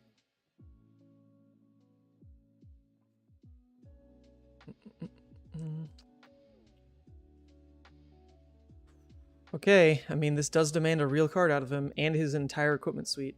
It's pretty big. We are going to have a card in Arsenal to make Crown live to give us a true 5-card hand. Come on, come on, come on. About the last turn or so. Funny enough, look at this. It is turn 5. And to be fair, we had a garbage turn. We had a hand that swung for 6. And we're still presenting this way. Still presenting this way. Alright, he blocks with 2 2-blocks. Tunic and Shuko. Wow. We take that. Holy freaking moly. Yeah, that's the other thing. We deeply interrupted his ability to play stuff like Rise. Oh, and this is even amazing for us. We have this line open for us, where we can have a 10-card damage turn, or 10 damage turn. We guarantee the pulping hits is another thing we can do with this hand. Because we can just block with... Yeah, I mean, we'll save this and the crown. Oh, someone's calling me. It's a scam. Lovely. Ooh, that does put us for... Yeah, I mean, we just win, right? Because we can guarantee that the pulping hits with Eye of Ophidia. Yeah, I'm overthinking this. I'm overthinking it. We got it. We do have it. The Ancestrals, not a big problem. We have 2 block here, and we have 3 block in hand that we're very happy to block with this turn. So we just shouldn't be in a position to lose. It just shouldn't happen. Okay, it's a blue. This is fine. This is fine. He then swings Snatch. Yep. And we go here and we go here. And now we actually shouldn't crown because we like the control we have over our hand right now. It's really good. So we're not going to crown. Because we have full control over the draw, discard, and pulping, and crown would mess that up to a degree. So should we game? Oh, we won, Nate. We won. We beat Fi. Can you believe it? We beat Fi. It was a long, grueling game. All right, look at that. Top. So we'll top, and then we'll top this on top of that top. And then we guarantee draw, discard it. Beautiful. And then we win. And then we win. Look at all the Fis we're beating, people. Ugh. Who's scared of Fi? Who's scared of Fi? GG's. GG's. Holy freaking moly. Wait, did we actually do it? We did. We hit the 6-0 playing a meme Dromai. Like literally, look at this deck. We hit the 6-0, the fatty 6-0, playing a crazy Brew, Life of the Party, Moonwish, Sunkissed Dromai. Shout out to Nate. You can keep mod for that. You're welcome. Pretty nuts. We went 4-0 with Levia. Rough game. Okay, dude, I even missed a couple turns. I don't know about saying rough game. Everything he had was correct. We missed Arsenal turn 1 because our pitch was wrong. But we did get lucky on the scabs to at least like make it a game. If that scabs didn't hit, well, I mean, to be fair, we forced it with gamblers, but like if that didn't happen, we had no game. Because we even stumbled a couple other times throughout that. Like we had the Mark the Beast turn, that was garbage. And we had the That All You Got draw. Setting Mark the Beast in Arsenal, that was also just not good. So I'm not saying we even had like the God game. That was just kind of what we want to happen. That's why we run the Deadwoods. It's why we run the That All You Got, because of games like this. So anyway, I think that was just like pretty much how we wanted to go. But yeah, we won with this. We won with Michael Hemden's Iyslander against a Dorinthea. Very strange matchup. Hadn't played that before. I've been on the other side of that, funny enough.